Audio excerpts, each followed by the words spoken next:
বিসমিল্লাহির রহমানির রহিম। পরম করুণাময় ও অসীম দয়ালু আল্লাহর নামে শুরু। ومن أحسن قولا ممن دعا إلى الله وعمل صالحا وقال إنني من المسلمين.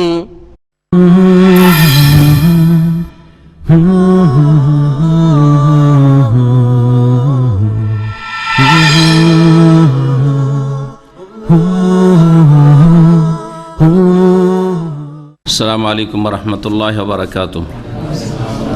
إن الحمد لله نحمده ونستعينه ونستغفره ونعوذ بالله من شرور أنفسنا ومن سيئات أعمالنا من يهده الله فلا مضل له ومن يضلل فلا هادي له وأشهد أن لا إله إلا الله وحده لا شريك له وأشهد أن محمدا عبده ورسوله صلى الله تعالى عليه وعلى آله وصحبه وسلم تسليما كثيرا. يا أيها الذين آمنوا اتقوا الله حق تقاته ولا تموتن إلا وأنتم مسلمون. يا أيها الناس اتقوا ربكم الذي خلقكم من نفس واحدة وخلق منها زوجها وبث منهما رجالا كثيرا ونساء واتقوا الله الذي تساءلون به والأرحام إن الله كان عليكم رقيبا. يا أيها الذين آمنوا اتقوا الله وقولوا قولا سديدا يصلح لكم أعمالكم ويغفر لكم ذنوبكم ومن يطع الله ورسوله فقد فاز فوزا عظيما. أما بعد فإن خير الحديث كتاب الله وخير الهدي هدي محمد صلى الله عليه وسلم وشر الأمور محدثاتها وكل محدثة بدعة وكل بدعة ضلالة وكل ضلالة في النار. أعوذ بالله من الشيطان الرجيم. فهل ينظرون إلا الساعة أن تأتيهم بغتة فقد جاء أشراطها فأن لهم إذا جاءتهم ذكراهم. মহান আল্লাহর সমস্ত প্রশংসা যে আল্লাহ পাক রব্বুল আলামিন আমাদের সৃষ্টি করেছেন। আল্লাহ পাক রব্বুল আলামিন আসমান জমিন সৃষ্টি করেছেন। বিশ্বজগতে যা কিছু আছে আল্লাহ পাকের সত্তা ছাড়া সব কিছুকে আল্লাহ পাক সৃষ্টি করেছেন এবং সব কিছুর মালিক একমাত্র তিনি। যখন তিনি ইচ্ছা করেছেন সৃষ্টি করেছেন, যাকে যখন আল্লাহ পাক ইচ্ছা করেছেন, যেই বস্তুকে যখন আল্লাহ পাক ইচ্ছা করেছেন সৃষ্টি করা তখন সৃষ্টি করেছেন। আর যখন আল্লাহ পাক কোনো ব্যক্তিকে বস্তুকে ধ্বংস করতে চাইবেন তখন আল্লাহ পাক রব্বুল আলামিন তার উপরও সক্ষম, তিনি অক্ষম নন। এই রকমই হচ্ছে আসমান জমিন আর পৃথিবী। আল্লাহ পাক রব্বুল আলামিন এমন একটা সময় ছিল যখন আসমান জমিন পৃথিবী কিছুই ছিল না, আল্লাহ পাক সৃষ্টি করেছেন। এবং এমন একটি দিন আসবে যে দিন আল্লাহ পাক রব্বুল আলামিন আসমান জমিন এর মাঝে যা কিছুই রয়েছে, যে কেউ রয়েছে, সব কিছুকে আল্লাহ পাক ধ্বংস করবেন। কুল্লু মান আলাইহা ফান ওয়া ইয়াবকা ওয়াজহু রাব্বিকা যুল জালালি ওয়াল ইকরাম। ভূপৃষ্ঠে যা কিছু আছে সব কিছুই ধ্বংসশীল, ফানা হয়ে যাবে, শেষ হয়ে যাবে। ওয়া ইয়াবকা ওয়াজহু রাব্বিকা, একমাত্র তোমার প্রতিপালক হে মানুষ, তোমার রবের সত্তা, তিনি একমাত্র থাকবেন, যিনি সমস্ত সম্মান মর্যাদার অধিকারী। সালাত এবং সালাম নাজিল হোক মুহাম্মদুর রাসূলুল্লাহ সাল্লাল্লাহু আলাইহি সাল্লামের উপর, যিনি পৃথিবী ধ্বংস হবে তার পূর্বে বেশ কিছু লক্ষণ রয়েছে, আলামত রয়েছে, নিদর্শন রয়েছে, সেগুলি সম্পর্কে উম্মতকে জানিয়েছেন, যেগুলিকে কিয়ামতের আলামত বা কিয়ামতের লক্ষণ বা কিয়ামতের নিদর্শন বলা হয়। এই সম্পর্কে আজকে আলোচনা করব এবং এই আলোচনা একটি দুটিতে শেষ হবে না, অনেক আলোচনার প্রয়োজন রয়েছে। ইনশাআল্লাহ তাআলা আমরা ধারাবাহিক এই আলোচনাগুলি করব। তবে আজকে এই আলোচনা আমার প্রথম দিনের, এখানে দীর্ঘদিন আগে, আজকে থেকে হয়তো 12, 14 বা 15 বছর আগে প্রথম দিকেই কিয়ামতের লক্ষণগুলি সম্পর্কে কিছু আলোচনা করেছিলাম, যখন আমাদের এগুলি অডিওর যুগ ছিল, ভিডিওর যুগ ছিল না সেই যুগে। তো যারা পুরাতন ভাইরা আসেন হয়তো শুনেছেন। আমি অত ঘন ঘন কোনো একটি বিষয়ে আলোচনা করি না, যে এক বছরে বারবার করে ফিরে আসছে এরকম আমার অভ্যাসই নেই। কারণ দিন ইসলামের অনেক দিক রয়েছে, অনেক বিষয় রয়েছে, আর অনেক কিছু জানার প্রয়োজন রয়েছে। সুতরাং নতুন নতুন আলোচনা হওয়ার প্রয়োজন রয়েছে। দীর্ঘদিন হয়ে গেছে, আর যেসব পুরাতন ভাইয়েরা ছিলেন তারাও চলে গেছেন, অধিকাংশ নতুন ভাইরা আর এই বিষয়গুলি সম্পর্কে আলোচনা করা একটা গুরুত্বপূর্ণ দিক, যাতে করে আমরা আমাদের যে সময় শেষ হয়ে আসছে সেটা আপনার মওতের সাথে সাথে হোক। প্রত্যেক মানুষের দুনিয়ার যে কাজের সময়, আমলের সময়, কর্মের সময়, এটা শেষ হয়ে আছে মানুষের মওতের সাথে। আর একটা সময় আছে যে সময় সারা বিশ্বের সকল মানুষের সময় শেষ হয়ে যাবে, সেটা হচ্ছে কিয়ামত, যে দিন সংঘটিত হবে, যে দিন কিয়ামত হয়ে যাবে, পৃথিবী ধ্বংস হয়ে যাবে। কিয়ামত সম্পর্কে একটা দিক রয়েছে, বড় দিক, যে কিয়ামত এমন একটি ভয়াবহ দিন, ভয়ঙ্কর সময়, যে সেই সময় যে কি অবস্থা হবে যাদের উপর কিয়ামত কায়েম হবে। এই জন্য আল্লাহ রাব্বুল আলামিনের বিশেষ রহমত, যে কোনো মুমিন মুসলিম বান্দার ওপর কিয়ামত কায়েম হবে না। পৃথিবী ধ্বংস হওয়ার আগেই আল্লাহ পাক মুমিন মুসলিমদের রূহগুলিকে, আত্মাগুলিকে গ্রহণ করে নেবেন, তাদের ইন্তেকাল হয়ে যাবে। আর একমাত্র অসৎ, পাপী তাপী, কাফের, মুশরিক, বেদিন, বিধর্মী, আল্লাহর শত্রু, অসৎ, এদের আযাব শাস্তি স্বরূপ তাদের ওপর কিয়ামত কায়েম হবে। অর্থাৎ তারাই কিয়ামতের ভয়াবহতা দেখবে এবং সেই আযাব তারা ভোগ করবে। আল্লাহ পাক যেন আমাদের হেফাজত করেন এবং কিয়ামতের আগে যত রকমের ফিতনা ফাসাদ রয়েছে, অশান্তি রয়েছে, সেসব অশান্তি থেকে, ফিতনা ফাসাদ থেকে আল্লাহ পাক আমাদের হেফাজত করেন। কিয়ামতের লক্ষণ সম্পর্কে সূরা মুহাম্মাদের আয়াত নম্বর 18-তে আল্লাহ পাক এই লক্ষণ বলে বা নিদর্শন বলে উল্লেখ করেছেন। এই আয়াতটি সবচেয়ে বেশি স্পষ্ট কিয়ামতের নিদর্শন বা লক্ষণ সম্পর্কে। মহান আল্লাহ ইরশাদ করেছেন, ফাহাল ইয়ানজুরুনা ইল্লা সাহ, তারা কিয়ামত ছাড়া আর কিছুর অপেক্ষায় নেই। অর্থাৎ মানব জাতি যারা পাপের জীবন কাটাচ্ছে, যারা নেক আমলে মেহনতি, পরিশ্রমী নয়, সক্রিয় নয়, যারা পাপ থেকে বেঁচে থাকে না, অসৎ লোক, তারা কিসের অপেক্ষা করছে? আল্লাহ বলছেন যে তারা একমাত্র পৃথিবী ধ্বংস হওয়ার অপেক্ষায় রয়েছে, যেই সময় সারা পৃথিবীর সকল মানুষের সামনে তওবার দরজা বন্ধ হয়ে যাবে। তওবার দরজা বন্ধ হয়ে যাবে যেই দিন পশ্চিম দিক থেকে সূর্য উঠে যাবে।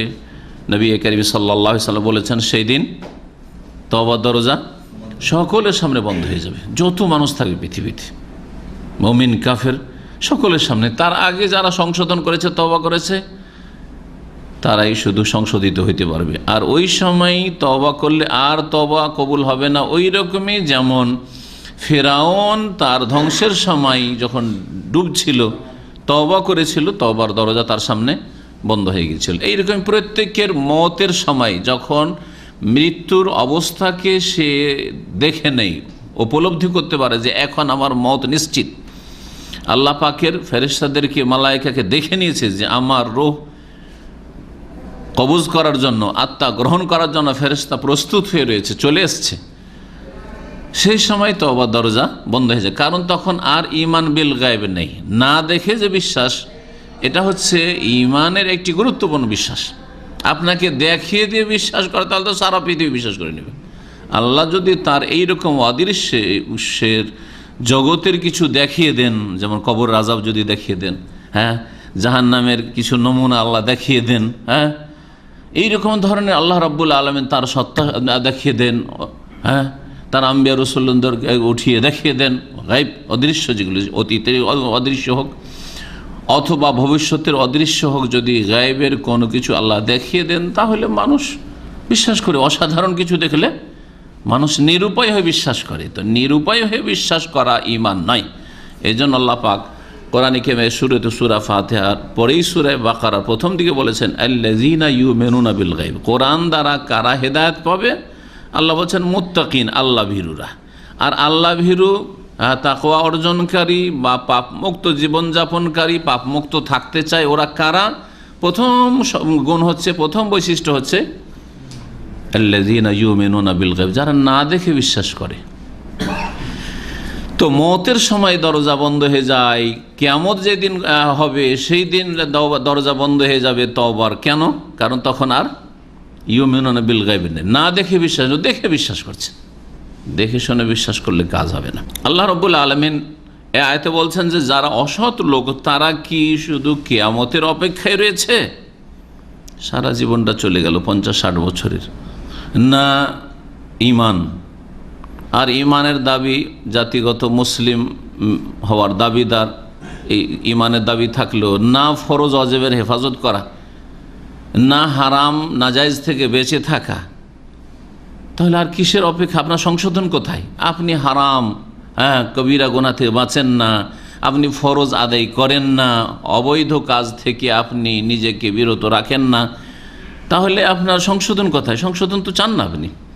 তো এরা কিসের অপেক্ষায় রয়েছে? কিয়ামতের অপেক্ষায় রয়েছে। আল্লাহ বলছেন আনতা আতিয়াহুম বাগতাহ, সেই কিয়ামত তাদের সামনে আকস্মিকভাবে আসবে। এমন নয় যে কিয়ামত আসবে আগে থেকে জানিয়ে দিয়ে যে আসছে, এতদিন পরে আসছে, এত তারিখে আসছে, আর সকলে জানছে আর এতদিন বাকি আছে, এত বছর বাকি আছে, এত মাস এত দিন বাকি আছে। না না, কেউ জানবে না। বরং নবী করিম সাল্লাল্লাহু আলাইহি সাল্লামের হাদিস রয়েছে যে কিয়ামত যেদিন হবে, পৃথিবী ধ্বংস হবে, পশ্চিম দিক থেকে সূর্য উঠছে, সেই দিন সকালবেলা যে যা কাজ করে কাজে বেরিয়েছে সবাই। চাষি চাষাবাদে বেরিয়েছে, দোকানদার দোকানে বেরিয়েছে, যে যে কাজে আছে, চাকরিজীবী চাকরি করার জন্য, ডিউটি করার জন্য বেরিয়েছে। কোনো খবর নেই কাউকে যে আজকে এই হতে যাচ্ছে, কোনো খবর নেই। যেমন সাধারণ জীবনযাপন করে, প্রতিদিন সকালে যায়, বিকেলে আসে বা সন্ধ্যায় আসে, কাজ সারে, যার যখন কাজ রয়েছে, ঠিক ওই রকমই। আল্লাহ বলছেন এই জন্য বাগতা, হঠাৎ করে কিয়ামত আসবে।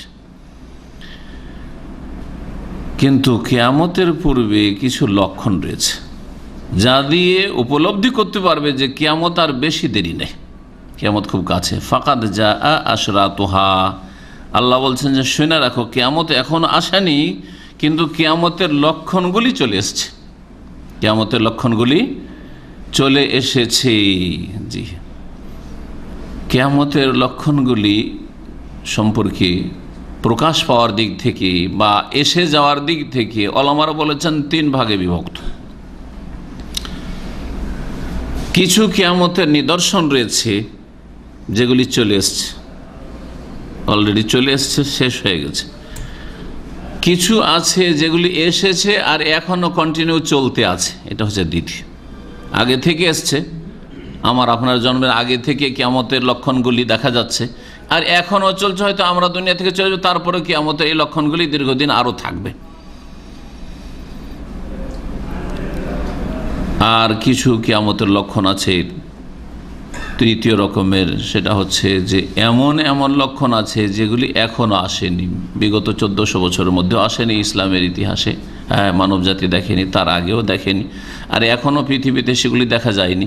কিন্তু আগামীতে যে সময়গুলি আছে, সেই সময়গুলিতে সে কিয়ামতের লক্ষণগুলি আসবে, দেখা দিবে। তাহলে 3 ভাগে বিভক্ত কিয়ামতের লক্ষণগুলি। আল্লাহ রাব্বুল বলছেন কিয়ামতের লক্ষণ চলে এসছে, মানে তার অনেকগুলি চলে আসছে, অনেকগুলি চলে এসছে আর আসতে আছে। কিয়ামতের লক্ষণের ভাগ যখন আলোচনা করলাম আয়াতের তাফসীরের সাথে সাথে, তখন আরও একটি দিক বলি ভাগের। কিয়ামতের লক্ষণগুলি প্রকাশ পাওয়ার দিক থেকে 3 ভাগ বিভক্ত বললাম। আর কিয়ামতের লক্ষণগুলি ধরনের দিক থেকে, ছোট না বড়, কি ধরনের দিক থেকে অধিকাংশ উলামায়ে কেরামরা 2 ভাগে ভাগ করেছেন, বড় লক্ষণ আর ছোট লক্ষণ। আলামাতে কুবরা মানে বড় বড় কিয়ামতের লক্ষণ, সেগুলি হচ্ছে 10টি মাত্র। এত বড় বড় লক্ষণ ওগুলোর একটিও আসেনি, সেগুলো আসেনি, আসবে সব কিয়ামত হওয়ার আগে, সেগুলি আসবে। নবী করিম সাল্লাল্লাহু আলাইহি সাল্লামের এই মর্মে হাদিস রয়েছে, সহিহ মুসলিমে রয়েছে, তিরমিজিতে রয়েছে, হাত্তা তারাও আশআয়াতি লা তাকুমুস সাআ, কিয়ামত হবে না যতদিন পর্যন্ত তোমরা 10টি বড় বড় নিদর্শন, আলামত, লক্ষণ না দেখবে কিয়ামতের পূর্বে। তো এই 10টি হচ্ছে আলামাতে কুবরা, বড় বড় নিদর্শন। দাজ্জালের আসা, ইয়াজুজ মাজুজ, জন্তু বের হওয়া, এইগুলো ইনশাআল্লাহ তাআলা এক একটিকে বিস্তারিত বর্ণনা করব, 10টিকে বিস্তারিত বর্ণনা করব ইনশাআল্লাহ তাআলা সময় দিলে। আর কিছু হচ্ছে আলামাতে সুগরা, ছোট ছোট নিদর্শন, ছোট ছোট নিদর্শন যেগুলি বড় নয়, বড় ছাড়া বাকিগুলিকে ছোটর অন্তর্ভুক্ত করে 2 ভাগে ভাগ করেছেন অধিকাংশ ওলামারা। তবে কিছু কিছু ওলামারা এই ভাগটাও করেছেন, সেটা জেনে রাখা ভালো যে কিয়ামতের লক্ষণগুলি ধরনের দিক থেকে 3 ভাগে বিভক্ত। ছোট ধরনের লক্ষণ, যেগুলি সাধারণ মনে হচ্ছে, নর্মাল মনে হচ্ছে একেবারে। আপনার সামনে অহরহ কিয়ামতের লক্ষণগুলি দেখা যাচ্ছে। আপনি হয়তো যদি কোরআন হাদিস থেকে আপনি ওয়াকিফাল না থাকেন ওই লক্ষণগুলি সম্পর্কে তো টের পাচ্ছেন না যে এগুলিও কিয়ামতের লক্ষণ। আপনার দ্বারা হচ্ছে, আপনার ঘরে হচ্ছে, আপনার সমাজে হচ্ছে, আপনার পরিবারে হচ্ছে, কিন্তু আপনি টের পান না যে এগুলিও কিয়ামতের লক্ষণ। আর কিছু হচ্ছে আলামাতে উস্তাব, মধ্যম শ্রেণীর কিয়ামতের লক্ষণ। তাহলে তিন ভাগে ভাগ করলে ছোট লক্ষণ, মধ্যম লক্ষণ আর বড় লক্ষণ। বড় লক্ষণ বললাম যে 10টি, আর মধ্যম লক্ষণ ওইগুলি যেগুলি ছোটর চাইতে একটু বড় আর বড়গুলির চাইতে ছোট। সাধারণ হইলেও সেগুলি বড় বিষয় একটু, হ্যাঁ, বড় ধরনের যেন পরিবর্তন দেখা যাচ্ছে। বড় ধরনের পরিবর্তন মোটামুটি দেখা যাচ্ছে পৃথিবীতে, মানুষের চলাফেরাতে, চালচলনে বা দৈনন্দিন জীবনে। এগুলি হচ্ছে মধ্যম ধরনের লক্ষণ। জি, এ হচ্ছে কিয়ামতের লক্ষণ সম্পর্কে ভাগ যা বললাম আপনাদের সামনে। কিয়ামতের লক্ষণ সম্পর্কে তৃতীয় আরেকটি বিষয় বলে দিই ভূমিকাতে, বুঝতে সুবিধা হবে। কিয়ামতের লক্ষণ মানে অধিকাংশ মানুষরা, জনগণ, এমনকি কিছু যারা মাদ্রাসা পড়া লোক, তারা মানে কিয়ামতের লক্ষণ মানে হচ্ছে হারাম কাজ বা নাজায়েজ কাজ। হয়তো এটা আমাদের ধারণা কি না? যদি বলে এটা কিয়ামতের লক্ষণ, তো আমাদের ধারণা যে কাজটি হারাম, নাজায়েজ বা আপত্তিকর বা ভালো কাজ নয়, ঠিক না? জরুরি নয় এটা কথা। তাহলে এই ক্ষেত্রে বলতে পারি যে কিয়ামতের লক্ষণগুলি শরীয়তের দৃষ্টিতে, অর্থাৎ ইসলামের বিধিবিধানের ক্ষেত্রে, হুকুমের ক্ষেত্রে দুই ভাগে বিভক্ত। সেগুলি জায়েজও হইতে পারে, অনেক জায়েজ কাজ, কিন্তু এগুলি কিয়ামতের পূর্বে ঘটবে, ঘটছে, ঘটেছে, জায়েজ কাজ, কিন্তু সেগুলিকে নবী করিম সাল্লাল্লাহু আলাইহি সাল্লাম কি বলেছেন? কিয়ামতের লক্ষণ বলেছেন, আলামত বলেছেন। আর কিছু লক্ষণ রয়েছে যেগুলি হচ্ছে নাজায়েজ, হারাম, আপত্তিকর, যেগুলি হওয়া উচিত নয়, ঘটছে। হ্যাঁ, এগুলো বুঝতেই পারছেন যে বহু বিষয় ঘটেছে, ঘটছে, যেগুলি হচ্ছে কিয়ামতের পূর্বে, এগুলি হচ্ছে কিয়ামতের লক্ষণ। তো কিয়ামতের লক্ষণগুলি জায়েজও হইতে পারে, আবার নাজায়েজও হইতে পারে। এই কথাগুলি কিয়ামতের লক্ষণগুলি বোঝার ক্ষেত্রে কাজে আসবে। আল্লাহ পাক বলছেন যে কিয়ামত যখন চলে আসবে, ফাআন্না লাহুম ইযা জাআতহুম যিকরাহুম, তাদের উপদেশ কোন কাজে আসবে?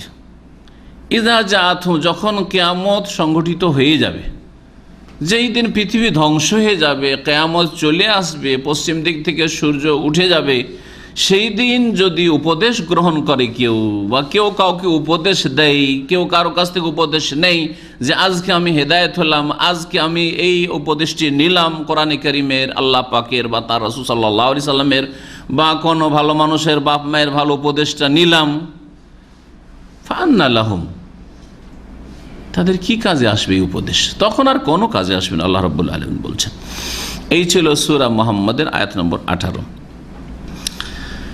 কিয়ামতের জ্ঞান এমন একটি লুকায়িত জ্ঞান আল্লাহ পাক রব্বুল আলামিন যেটি নিজের জন্য খাস রেখেছেন। পৃথিবীর কোনো শক্তিকে কিয়ামত সম্পর্কে কখন হবে, কোন সালে হবে, আর কতদিন পর হইতে পারে, এ কথা কাউকে আল্লাহ জানেন। এমনকি সবচাইতে শ্রেষ্ঠ ফেরেশতা, মালায়েকাদের সবচাইতে শ্রেষ্ঠ কে? জিবরাইল আলাইহিস সালাম, তাকেও আল্লাহ জানাননি। মানব জাতির মধ্যে সবচাইতে শ্রেষ্ঠ মানুষ কে? মুহাম্মদুর রাসূলুল্লাহ, তাকেও আল্লাহ জানাননি। এই জন্য সহিহ মুসলিমের হাদিসে আছে, হাদিসটি প্রসিদ্ধ হাদিস, আপনাদের জানা আছে, তাই না? কিয়ামতের লক্ষণ সম্পর্কে নবী করিম সাল্লাল্লাহু আলাইহি সাল্লামের কাছে একদিন সাদা কাপড় পরে জিবরাইল আলাইহিস সালাম মানুষের রূপ ধরে আসলেন। আসার পরে বসে গেলেন, যেমন আদবের সাথে কেউ ওস্তাদের সামনে বসে, নামাজে বৈঠক যেমন করেন, তার সাথে ওইভাবে বসলেন। আর বসার পরে জিজ্ঞাসা শুরু করলেন। ওমর রাদিয়াল্লাহু তাআলা বলছেন যে কোনো রকমের ময়লা আবর্জনা শরীরে দেখি না, যে বাইরে থেকে এসছে সেজন্য চিনতে পারছি না, অপরিচিত মানুষ, সাদা কাপড়, একবারে কোনো ধুলোবালি নেই, কিছুই নেই। আর যদি কাছের মদিনার লোক হয়তো আমরা চেনার কথা, ছোট মদিনা তখনকার কালে, কিন্তু আমরা কেউ তাকে চিনি, ওয়ালা ইয়ারিফ মিন্না আহাদ, কেউ আমরা চিনি না তাকে। নবী করিম সাল্লাল্লাহু আলাইহি সাল্লামকে কয়টি প্রশ্ন করেছিলেন জানা আছে? 3টি না 5টি? 5টি প্রশ্ন করেছিলেন। প্রথম প্রশ্ন ছিল কি সম্পর্কে? ইসলাম সম্পর্কে, আখবিরনি আল ইসলাম। দ্বিতীয় প্রশ্ন ছিল ঈমান সম্পর্কে। তৃতীয় প্রশ্ন ছিল এহসান সম্পর্কে। আমি এগুলোর ব্যাখ্যা করব না, কারণ আজকের বিষয়বস্তু হচ্ছে কিয়ামতের ছোট লক্ষণ, সুতরাং এগুলোতে যাব না। ইসলামের 5টি পিলার, ঈমানের 6টি, এহসান কি আপনারা জানেন, যারা জানেন আর যারা জানেন না তাদের শিখা ফরজ। এটা হচ্ছে প্রথম ফরজ। আপনার সব কিছু শেখার আগে এই ইসলাম, ঈমান, এহসান সম্পর্কে জানা ফরজ। এটা হচ্ছে আপনার দিন। জিবরাইল আলাইহিস সালাম এই দিন সম্পর্কে জিজ্ঞেস করতে এসেছিলেন। জি, তারপরে জিজ্ঞেস করলেন আখবিরনি আনিস সা, কিয়ামত সম্পর্কে বলেন যে কিয়ামত কখন হবে। এটা ছিল চতুর্থ প্রশ্ন। তখন রাসূলুল্লাহ সাল্লাল্লাহু আলাইহি ওয়াসাল্লাম বলেছিলেন, কি বলেছিলেন? মাল মাসউলু আনহা বিআলামা মিনাস সাইল, যাকে জিজ্ঞাসা করা হয়েছে, হ্যাঁ, যে জিজ্ঞাসিত হয়েছে সে জিজ্ঞাসাকারীর চাইতে বেশি জানে না। জিজ্ঞাসাকারীকে জিবরাইল আলাইহিস সালাম, আর জিজ্ঞাসিত রাসূলুল্লাহ সাল্লাল্লাহু আলাইহি ওয়াসাল্লাম বলছেন মাল মাসউলু আনহা, মাসউল মানে যাকে জিজ্ঞেস করা হয়েছে। জি, আজকাল দায়িত্বশীলকে কোম্পানি দায়িত্বশীল কি বলে? মাসউল বলে। হ্যাঁ, আপনি একটা কাজ করেছেন, আনতা মাসউল আরবিরা বলে, যারা আরবিদের সাথে লেনদেন করেন, আনতা মাসউল মানে এর দায়িত্ব তোমাকে উঠাইতে হবে। হ্যাঁ, এর ঝুঁকি তোমাকে উঠাইতে হবে, তোমাকে জিজ্ঞাসা করা হবে, যদি শোকজ করতে হয় তোমাকে করতে হবে। জি, মাসউল। জি, যাকে জিজ্ঞাসা করা হয়েছে সে জানে না বেশি। মিনাস সাইল, জিজ্ঞাসাকারী চাইতে মানে জিবরাইল চাইতে। তুমি যেমন জানো না, জিজ্ঞাসা করছো, আমিও জানি না যে কখন কিয়ামত হবে, কিয়ামত কোন সালে, কত তারিখে, কতদিন পরে হবে, আমিও জানি না, তুমিও জানো না। তোমার চাইতে বেশি আমি জানি না, তুমি যেমন তেমন আমিও। সুবহানাল্লাহ। তাহলে আল্লাহ ছাড়া বাকি সমস্ত সৃষ্টির এলম হচ্ছে সীমিত, নাকি? সীমিত। তাহলে আমাদের যতই শিক্ষিত হয়ে যান, এলম কত সীমিত। আর তারপরে যদি বলেন যে জিজ্ঞাসা করেন, অসুবিধা নেই, যে কোনো প্রশ্ন করেন, উত্তর দেওয়ার জন্য প্রস্তুত। জি, আর যার যত কম বিদ্যা সে মনে করে হ্যাঁ যে তত বেশি আমি জানি। যেমন মাছ, ঠিক মাছের মতো, তাই না? মাছ যত গভীর পানিতে থাকে লাফালাফি কম করে, আর যত অল্প পানিতে থাকে খুব লাফালাফি করে।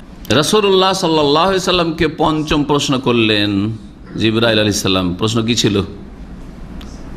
আখবিরনি আন আমারাতিহা, তাহলে কিয়ামতের লক্ষণগুলি সম্পর্কে বলুন কিছু। তখন রাসূলুল্লাহ সাল্লাল্লাহু আলাইহি ওয়াসাল্লাম কয়েকটি লক্ষণ বলেছিলেন। কিয়ামতের পূর্বে কিয়ামতের বেশ কিছু লক্ষণ দেখা দিবে, বললাম সেগুলি ছোট বড়। ছোট লক্ষণগুলি ইনশাআল্লাহ তাআলা আপনাদের সামনে পেশ করব। কিয়ামত সম্পর্কে কারো কাছে জ্ঞান নেই, সূরা লোকমান আয়াত নম্বর 34 পড়ে দেখুন। ইন্নাল্লাহ ইনদাহু ইলমুস সাআহ, 5টি বিষয়কে আল্লাহ পাক রব্বুল আলামিন বিশেষ করে মাফাতিহুল গায়ব মানে এমন গায়ব, অদৃশ্যের বিষয় যার চাবিকাঠি একমাত্র আল্লাহ রব্বুল আলামিনের কাছে রয়েছে। কোন নবী, রসুল, ফেরেশতা, হ্যাঁ, মালায়েকা তারাই জানে না, তো আবার ওলি, গৌস, কুতুবের যে ভ্রান্ত ধারণা তারাই জানবে, এসব কিছুই জানে না। একটি হচ্ছে ইন্নাল্লাহ ইনদাহু ইলমুস সাআহ, নিশ্চয়ই আল্লাহর কাছে কিয়ামতের চূড়ান্ত জ্ঞান রয়েছে। এটা দিয়ে আল্লাহ শুরু করেছেন। ওয়ায়ানাজদিলুল গায়সা, কখন বৃষ্টি হবে, কত পরিমাণ হবে, কোনখানে হবে, এটা বৃষ্টি যখন আকাশে নামতে যাচ্ছে 2-1 দিন আগে বলা, এটা হ্যাঁ এটা প্রমাণ করে না যে হ্যাঁ বৃষ্টি তো বলতে পারছে। বলুক তো দেখি যে 10 বছরের মধ্যে এইরকম বৃষ্টি হবে, কোনো উপায় নেই, তাই না? জি, এটা বলা হয়েছে। আগেই বলে দিক তো 100 বছর সম্পর্কে কি হবে না হবে, এটা হচ্ছে গায়েব। আর তারপরে গায়েব মানে এমনি যতই বড় বৈজ্ঞানিক হোক, কোনো যন্ত্র ব্যবহার না করে এমনি বসে বসে বলুক যে হ্যাঁ আজকে বৃষ্টি হবে অমুক জায়গায়, হ্যাঁ প্রচণ্ড বৃষ্টি হবে, বলুক তো দেখি। হ্যাঁ, যন্ত্র দিয়ে বলছে। যন্ত্র দিয়ে যখন বলছে, যন্ত্র ওকে গায়েবকে, ওই আকাশের খবরকে ওকে দৃশ্য, অদৃশ্যকে দৃশ্য করে দিচ্ছে। তাহলে ওটা দেখে বললো না, দেখে বললো না। জি, মেঘের অবস্থা দেখে, বায়ুর অবস্থা দেখে ইত্যাদি। ওই আলম মাহফিল আরহাম, মাতৃগর্ভে কি আছে, কোন মেয়ের কটা ছেলে মেয়ে হবে, হ্যাঁ সুস্থ হবে না অসুস্থ হবে, জীবিত হবে না মৃত হবে, হ্যাঁ বাঁচবে না বাঁচবে না ইত্যাদি কে জানে? হ্যাঁ, ছেলে আছে না মেয়ে আছে, কেউ জানে না। তাহলে আজকাল যে বলে দিচ্ছে আল্ট্রাসাউন্ড করে, হ্যাঁ, তো এটা বললাম যে মেশিন ছাড়া এমনি বলুক, ডাক্তার এমনি বলে দিয়ে একটা মহিলা পজিটিভ হয়েছে, আর তারপর 2-4-6 মাসের হয়ে গেছে, আর দেখেই বলছে ও আচ্ছা আচ্ছা আচ্ছা তোমার ছেলে হবে, ছেলে বলুক তো দেখি। হ্যাঁ না, তো যন্ত্র লাগিয়ে, তাই না? তো যন্ত্র দিয়ে দেখছে, যন্ত্র আছে, ও দেখছে, ওর জন্য সেটা গায়েব না, দৃশ্য, আর আপনার জন্য অদৃশ্য, আপনি দেখছেন না সেই জন্য। তারপরে সেটা আগে থেকে বলতে পারবে? 40 দিন যখন হচ্ছে তখনই বলতে পারবে? 80 দিনে বলতে পারবে? 120 দিনের আগে বলতে পারবে? কারণ অনেক মূর্খরা মনে করে যে কেমন কথা, কোরআনে তো আছে যে মাতৃগর্ভে কি আছে যায় না। আরে বিশেষ একটা সময়ে, তাও যন্ত্র ব্যবহার করে, তারপরে বিশেষ সময়গুলোতে, হ্যাঁ, শেষ দিকে বলতে পারছে। ওমা তাদরি নাফসুন মাজা তাকসিবু গাদা, আর কেউ জানে না যে সে কালকে কি করবে, একটু পরে কি করবেন, কেউ জানে না, তাই না? সুস্থ থাকবে না অসুস্থ, জীবিত না মৃত, বাসায় ফিরে, বাড়িতে ফিরে যেতে পারবেন না ইত্যাদি।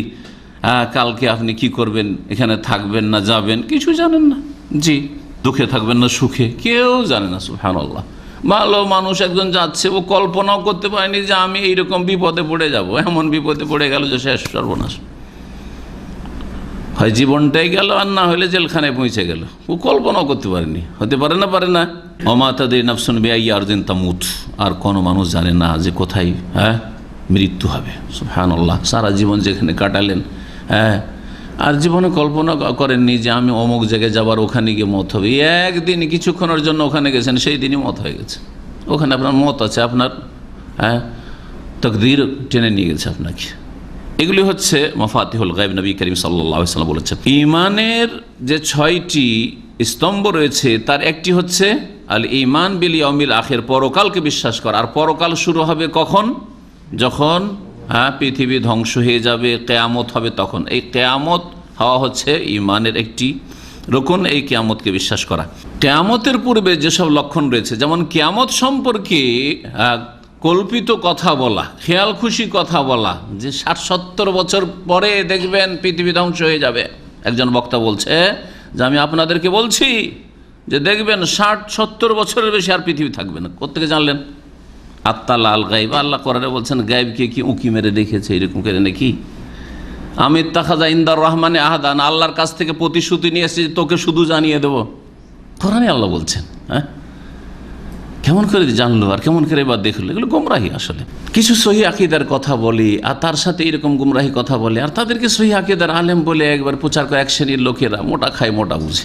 আকীদার ক্ষেত্রে যদি এই ধরনের ভুল থাকে, তো এগুলো বড় ধরনের গুমরাহি। আল্লাহ পাক যেন এসব অনিষ্ট থেকে আমাদের সকলকে বেঁচে থাকার তৌফিক দান করেন। কিয়ামত সম্পর্কে এটি ঈমানের বিষয়, এবং কিয়ামতের পূর্বে যে লক্ষণগুলি রয়েছে এগুলিও ঈমানের বিষয়, এগুলিও গায়েব অদৃশ্যের বিষয়। কিয়ামতের লক্ষণ সম্পর্কে আপনি একটা কল্পিত কথা বলে দিলেন, এটা আপনার মনের উল্টা কথা লাগলো, দেখলেন এটাও কিয়ামতের আলামত। অনেকে মন্তব্য করেন না? না, আপনার বলার এই অধিকার নেই। হয় একটা আয়াত হইতে হবে, আর না হলে একটি রাসূলুল্লাহ সাল্লাল্লাহু আলাইহি ওয়াসাল্লাম হাদিস হইতে হবে। আর আপনার মনের উল্টা লাগলো কিয়ামতের লক্ষণ। হ্যাঁ, যুগ জামান আজকাল খারাপ, যুগ জামানার দোষ দেয়, মানুষের দোষ দেয় না, ঠিক না? নবী করিম সাল্লাল্লাহু আলাইহি ওয়াসাল্লাম থেকে সহি সূত্রে, হ্যাঁ, সহি সনদে যা প্রমাণিত তাই আপনি বলবেন, তাই আপনি বিশ্বাস করবেন, এবং সেই অনুযায়ী জীবনযাপন করবেন। প্রত্যেক মুসলিমের জন্য এটি ফরজ। রাসূলুল্লাহ সাল্লাল্লাহু আলাইহি ওয়াসাল্লাম যেহেতু নিজের পক্ষ থেকে কথা বলেননি, তিনি ওহীর মাধ্যমে কথা বলেছেন, যেমন কোরআনে কারীমে রয়েছে ওমা ইয়ানতিকু আনিল হাওয়া ইন হুয়া ইল্লা ওয়াহয়ুন ইউহা। হুযায়ফা রাদিয়াল্লাহু তাআলা আনহু থেকে বর্ণিত কিয়ামতের লক্ষণগুলি সম্পর্কে এই হাদিস দিয়ে শুরু করি। বলছেন তিনি যে লাকাদ খাতাবানা নবী সাল্লাল্লাহু আলাইহি ওয়াসাল্লাম খুতবাতান, রাসূলুল্লাহ সাল্লাল্লাহু আলাইহি ওয়াসাল্লাম আমাদেরকে একদিন খুতবা দিলেন। শব্দটি কি আসছে? খুতবা, তাই না? খুতবা মানে কি আমাদের দেশি তরিকার খুতবা পড়া, খুতবা পড়েছেন নবী সাল্লাল্লাহু আলাইহি ওয়াসাল্লাম, যে লোকজন বুঝেনি এমনি খুতবা দিয়েছেন নাকি? না, লোকেরা বুঝেছেন? দেখেন বুঝেছেন কেমন করে। বলছেন যে রাসূলুল্লাহ সাল্লাল্লাহু আলাইহি ওয়াসাল্লাম একদিন এমন খুতবা দিলেন, মা তারাকা ফিহা শাইআন ইলা কিয়ামিস সাআতি, কিয়ামত পর্যন্ত যা কিছু ঘটবে কোনো কিছুই তিনি ছাড়লেন না, ইল্লা যাকারাও, সব কিছুই তিনি বর্ণনা করলেন। মানে এইরকম ধরনের ভবিষ্যৎ, এই ঘটবে, এই হবে, সেই হবে, কারো সুখের জীবন হবে, দুঃখের জীবন হবে, এমন একটা সময় আসবে, এরকম ফিতনা ফাসাদ হবে ইত্যাদি। কিয়ামত পর্যন্ত যা কিছু ঘটবে এই বিষয়গুলি সবগুলি বললেন। আলেমাহু মান আলেমাহু, যারা এগুলি জেনেছে আর জেনে মনে রেখেছে তো ভালোই কথা। ওয়াজাহিলাহু মান জাহিলাহু, আর যারা জানলো না অথবা জানলো শুনেছেও আমাদের সাথে আর ভুলে গেছে, তো ভুলে গেছে, ওর দোষ সেটা। কিন্তু রাসূলুল্লাহ সাল্লাল্লাহু আলাইহি ওয়াসাল্লাম কিয়ামতের লক্ষণ বা এইসব বিষয়গুলি বলে দিয়েছেন, কিয়ামত পর্যন্ত যা কিছু হবে। ইন কুনতু লা আরা শাইয়া কাদ নাসিতু ফাআরিফুহু কামা ইয়ারিফুর রাজুলুর রাজুলা ইযা গাবা আনহু ফারাআহু ফাআরাফাহু। বলছেন যে কিয়ামতের লক্ষণগুলি যে রাসূলুল্লাহ এত বলেছিলেন ভবিষ্যতে কি হবে, সেগুলি এতগুলি কথা তো মনে ছিল না, কিন্তু মনে না থাকলেও যখন ওইটা ঘটতো তখন কথাটি স্মরণে চলে আসত। কেমন? যেমন একটা লোক, ওই লোকের কথা মোটে আপনার খেয়ালে নেই, ভুলে গেছেন, ওই লোকের নামও ভুলে গেছেন, ওই লোকের চেহারাও ভুলে গেছেন, ওই লোক সম্পর্কে আপনার কোনো খেয়ালই নেই যে অমুক লোকটার সাথে কোনোদিন দেখা সাক্ষাৎ হয়েছিল বা একসাথে বসেছিলাম, একসাথে খেয়েছিলাম। দীর্ঘদিন পরে দেখা হচ্ছে, দেখার পরে এই মুখ চেনা চেনা লাগছে, তারপরে তখন আপনার ব্রেন তখন কি করছে, হ্যাঁ স্টার্ট নিচ্ছে যে একে চেনো, স্মরণ করো যে কোথায় এর সাথে দেখা হয়েছিল। তারপরে মনে হয়ে যায় না, হয় না? অনেক সময় মনে হয়ে যায় আরে ওই এর সাথে তো অমুক জায়গায় দেখা হয়েছিল, ইসলামিক সেন্টারে দেখা হয়েছিল, ইনি তো অমুকের আত্মীয়, হ্যাঁ অমুক জায়গায় ওনার সাথে দেখা হয়েছিল, হয় না? ঠিক ওই রকমই রাসূলুল্লাহ কিয়ামত পর্যন্ত যেসব ঘটবে ওগুলো যে বলেছিলেন, অনেক কিছু ভুলে গেছিল, মনে ছিল না, কিন্তু যখনই ঘটতো সাহাবাই কেরামদের জামানায় কিয়ামতের ছোট ছোট লক্ষণগুলি ঘটছে, যখন ঘটতো এটা ঘটলো, তখন উপলব্ধি করতাম যে রাসূলুল্লাহ সাল্লাল্লাহু আলাইহি ওয়াসাল্লাম তো এইটা কথা 30 বছর আগে, 40 বছর আগে, 50 বছর আগে বলেছেন যে এইরকম হবে, এইরকম ঘটবে। জি হ্যাঁ, তখন স্মরণে চলে আসতো যে কথা তো শুনেছি। অনেকে দিনের কথা, মাসলা মাসাইল কথা শুনেছেন বা পড়েছেন, তারপর ভুলে গেছেন, কিন্তু বক্তব্যে যখন আলোচনা হচ্ছে তখন বলে হ্যাঁ হ্যাঁ হ্যাঁ হ্যাঁ আমি শুনেছি। হয় কি হয় না? ঠিক ওই রকম হুযায়ফা রাদিয়াল্লাহু তাআলা আনহু বলছেন, বুখারী মুসলিমের হাদিস, প্রথম যে কিয়ামতের লক্ষণ দিয়ে শুরু করবে সেটা হচ্ছে অযোগ্যের কাছে নেতৃত্ব চলে আসা। জি, অযোগ্য নেতা হবে। কিয়ামতের এই লক্ষণ দীর্ঘদিন ধরে চলে এসছে, আর বর্তমানে আছে, আর কতদিন যে চলবে। যোগ্য নেতৃত্বের অভাব, আর যেখানে যান অযোগ্য নেতৃত্ব, অসৎ নেতৃত্ব, হ্যাঁ যদি কিছুটা সততা থাকে তো তার ওই কাজের যোগ্যতা নেই, কিন্তু যেইভাবে হোক না কেন যে কোনো মাধ্যম দিয়ে সোর্স দিয়ে সেখানে এসে গদিতে বসে গেছে, কুর্সিতে বসে এসে, ছোট কুর্সি হোক আর বড় কুর্সি হোক, আমি ওপর থেকে শুরু করে নিচে পর্যন্ত সব ক্ষেত্রে বলছি। ধরেন একটা আপনার ছোট একটা ব্যবসায় প্রতিষ্ঠান আছে, এমন আপনার উপর সুপারভাইজার, ফোরম্যান, ম্যানেজার বানিয়ে দিচ্ছে যে কোনো যোগ্যতাই রাখে না। এমন ব্যক্তিকে আপনাকে আদেশ নিষেধ করার জন্য অর্ডার করছে যে আপনার চাইতেও সে অযোগ্য, কোনো যোগ্যতা রাখে না। এমন ফিল্ডের লোককে নিয়ে এসে দিচ্ছে, এমন ফিল্ডে এনে ঢোকাচ্ছে যে সেই ফিল্ড সম্পর্কে কোনো জ্ঞানই রাখে না। একজন মেডিকেলের ডাক্তারকে অথবা একজন ইঞ্জিনিয়ারকে যদি আসলে ইসলামী প্রতিষ্ঠানে নিয়ে এসে দায়িত্ব দিয়ে বসিয়ে দেওয়া হয়, তো কী বুঝে, ইসলামের কী বুঝে আর দাওয়াতের কী বুঝে, ঠিক না? হ্যাঁ, একজন বেনামাজিকে, একজন মূর্খ লোককে তার পয়সার জন্য মহাজন বলি বিশাল মাদ্রাসার সে হচ্ছে সাধারণ সম্পাদক অথবা সভাপতি, এগুলো আমাদের দেশে ব্যাপক হারে ছড়িয়ে আছে। কি বুঝে সে? মাদ্রাসারে কি বুঝে, আর শিক্ষা কাঠামো কি বুঝে, আর শিক্ষকদের যোগ্যতায় কি বুঝে যে আমাকে যোগ্য শিক্ষক রাখতে হবে, কিছুই বুঝে না সে। এইভাবে আপনি যেখানে নিয়ে যান এই কথাকে, উপর থেকে নিচে পর্যন্ত সব জায়গায় অযোগ্য নেতৃত্ব, অযোগ্য নেতৃত্ব। এটা হচ্ছে কিয়ামতের একটি লক্ষণ। জি, নবী করিম সাল্লাল্লাহু আলাইহি সাল্লামের এই হাদিস সহিহ বুখারীতে রয়েছে। প্রিয় নবী সাল্লাল্লাহু আলাইহি সাল্লাম বললেন যে ইযা দুইয়াতিল আমানাতু ফান্তাযিরিস সাআহ, যখন আমানতকে বিনষ্ট করা হবে, আমানতের সর্বনাশ করা হবে, আমানত দেওয়া হয়েছে, আমানতের সর্বনাশ, তখন তুমি কিয়ামতের অপেক্ষা করিও। অত্যন্ত ব্যাপক কথা। যদি আমানতের ব্যাখ্যা করি, মুফাসসিরিনগণ এই আমানত, কোরআনে যে আমানত শব্দটি কয়েক জায়গায় ব্যবহার হয়েছে, ইন্না আরাদনাল আমানাতা আলাস সামাওয়াতি ওয়াল আরদ, হ্যাঁ আল্লাহ বলছেন ইন্নাল্লাহা ইয়ামুরুকুম আন তুআদ্দুল আমানাতি ইলা আহলিহা, আমানতের কথা কোরআনে কারিমে আল্লাহ পাক উল্লেখ করেছেন। এই আমানতের সবচেয়ে বড় আমানত হচ্ছে তৌহিদ, আল্লাহর একত্ব প্রতিষ্ঠা করা, এটা হচ্ছে সবচেয়ে বড় আমানত। আমাকে আপনাকে আল্লাহ, আল্লাহর তৌহিদের একত্রে, এক আল্লাহকে বিশ্বাস করবেন এবং তার একত্ব কায়েম করবেন আপনি আল্লাহর জমিনে। এক আল্লাহ ছাড়া কারো না ইবাদত হবে, না কারো আদেশ নিষেধ আপনাকে আমাকে চালনা করবে, হ্যাঁ, না কারো ভয়ভীতিতে আপনি পরিচালিত হবেন, না দুনিয়ার কোনো গরজে আপনি পরিচালিত হবেন। এ হচ্ছে আল্লাহ পাকের তৌহিদ। তৌহিদের যে দিকগুলি রয়েছে, তৌহিদের যে প্রকরণ রয়েছে। তারপরে দ্বিতীয় আমানত হচ্ছে শরীয়তের বিধিবিধান। দিন ইসলামের যত বিধিবিধান আছে, 5 ওয়াক্ত সালাত, যাকাত, সিয়াম, রোজা, হজ, হ্যাঁ, ইত্যাদি ইত্যাদি, মহিলাদের হিজাব, আর তারপরে পারিবারিক ইসলামী জীবন, সামাজিক ইসলামী জীবন, অর্থনীতির ক্ষেত্রে ইসলাম, জীবনের প্রতিটি ক্ষেত্রে ইসলামের বাস্তবায়ন করা, হালালকে হালাল জেনে হালাল চলা এবং হারামকে হারাম জেনে হারাম থেকে বেঁচে থাকা, এগুলো হচ্ছে আমানত। আপনাকে আমানত দেওয়া হয়েছে যে আপনি আল্লাহর বিধান মেনে চলবেন। আর একটি এই হচ্ছে আমানত আল্লাহ সৃষ্টিকর্তা এবং তার বান্দার মাঝে। আমানত বান্দা এবং বান্দার মাঝে বিভিন্ন রকমের। পয়সার আমানত, এইটাই শুধু বুঝি আমরা জনগণ। পয়সার, ভাই আপনার কাছে এই 1000 টাকা আমানত রাখলাম, এইটাই আমানত বুঝি। কথার আমানত রয়েছে, মানিজ্যতের আমানত রয়েছে, হ্যাঁ, মানুষের হক প্রাপ্যের ক্ষেত্রে আমানত রয়েছে। তো আমানত বিভিন্ন দিক রয়েছে। তো যখন কি করা হবে, আমানতকে ওয়াইয়াতিল আমানত, সর্বনাশ করে দেওয়া হবে, ধ্বংস করে দেওয়া হবে। আমানত খেয়ানত ফান্তাজির ইসা, তখন কিয়ামতের অপেক্ষা করিও। রাসূলুল্লাহ সাহাবীকে সম্বোধন করে বলছেন। সাহাবী খুব ক্লিয়ার বুঝলেন না বিষয়টা, বললেন ওয়াকাইফা ইয়াযাতুহা ইয়া রাসূলুল্লাহ, আবার আমানত কি করে সর্বনাশ করা হবে, আমানত কি করে ধ্বংস করা হবে, এটা আবার কেমন করে হয়?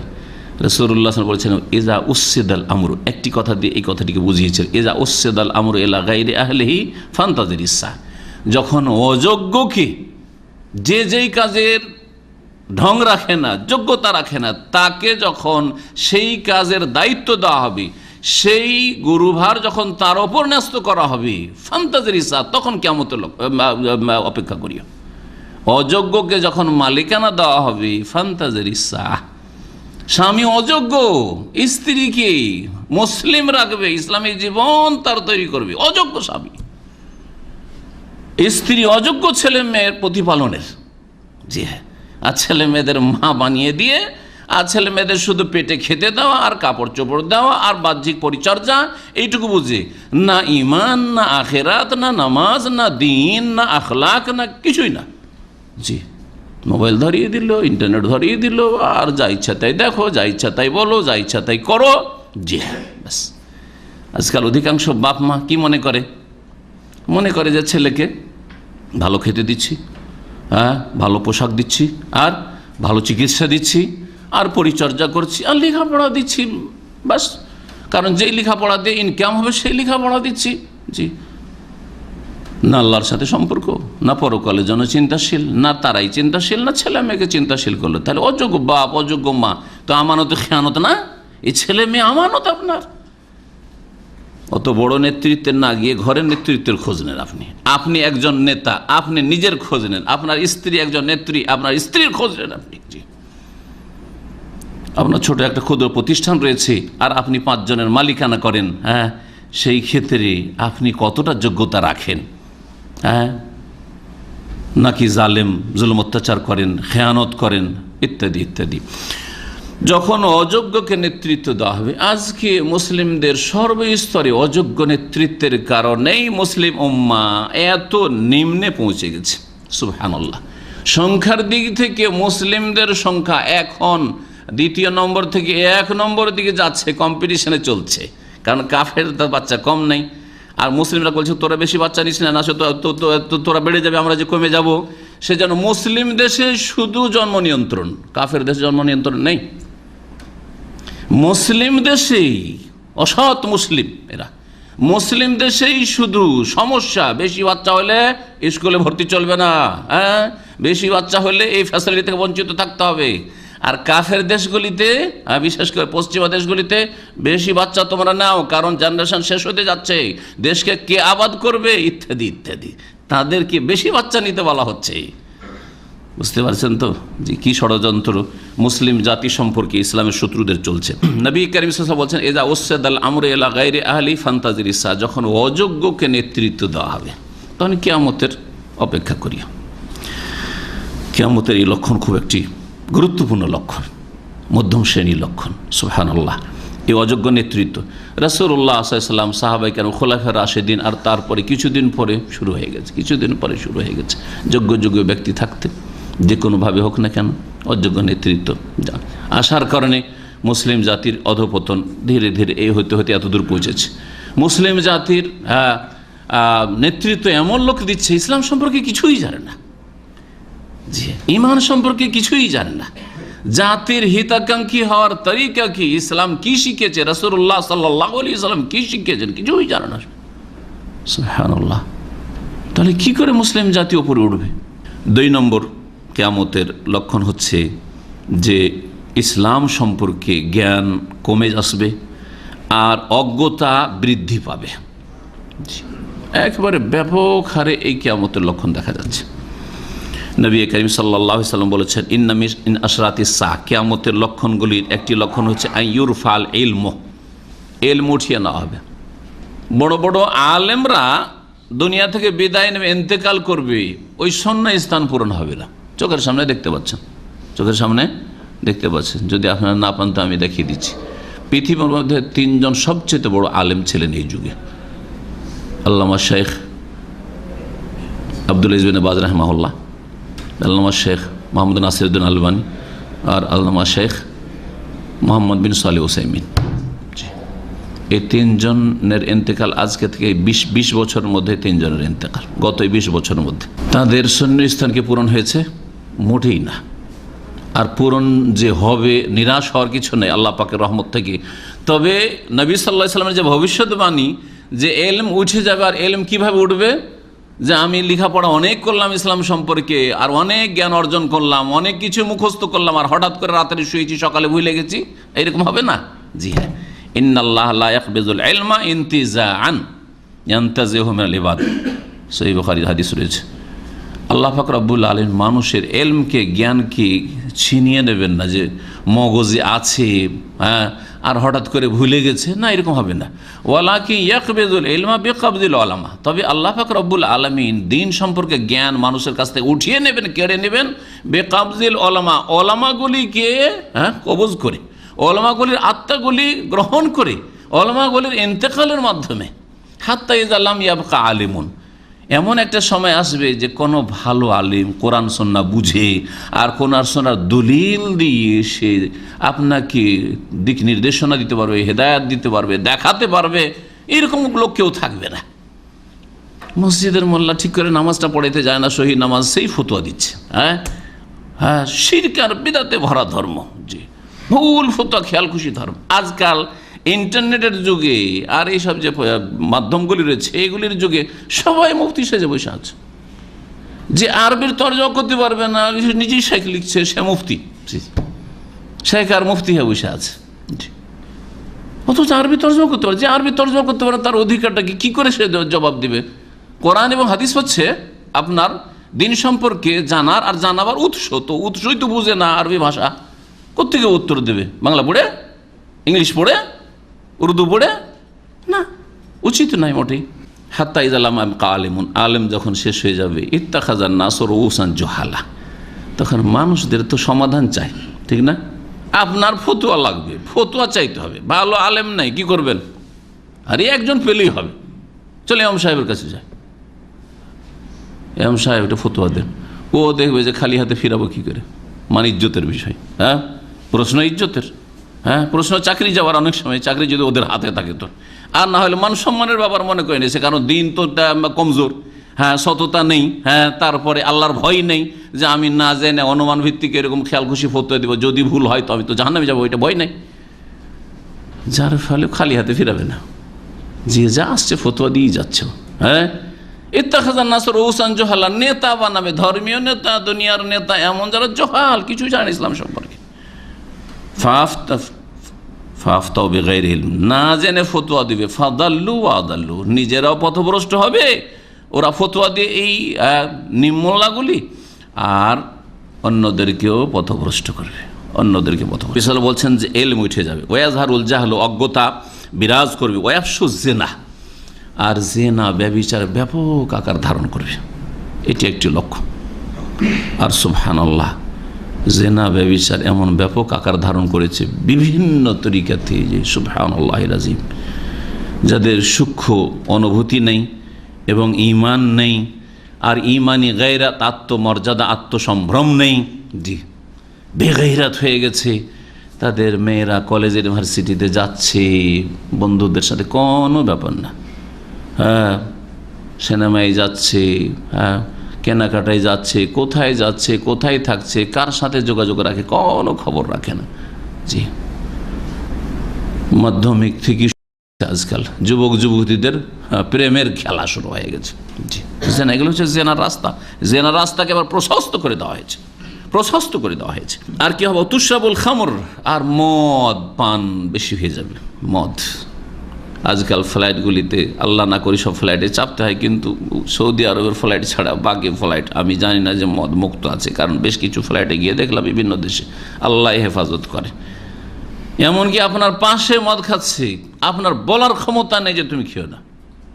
জি, আকাশে উড়ছে, মুহূর্তের মধ্যে সব কিছু ধ্বংস হয়ে যেতে পারে, ছিন্ন ভিন্ন একটা টুকরো বডির পাবে না যদি ধ্বংস হয়।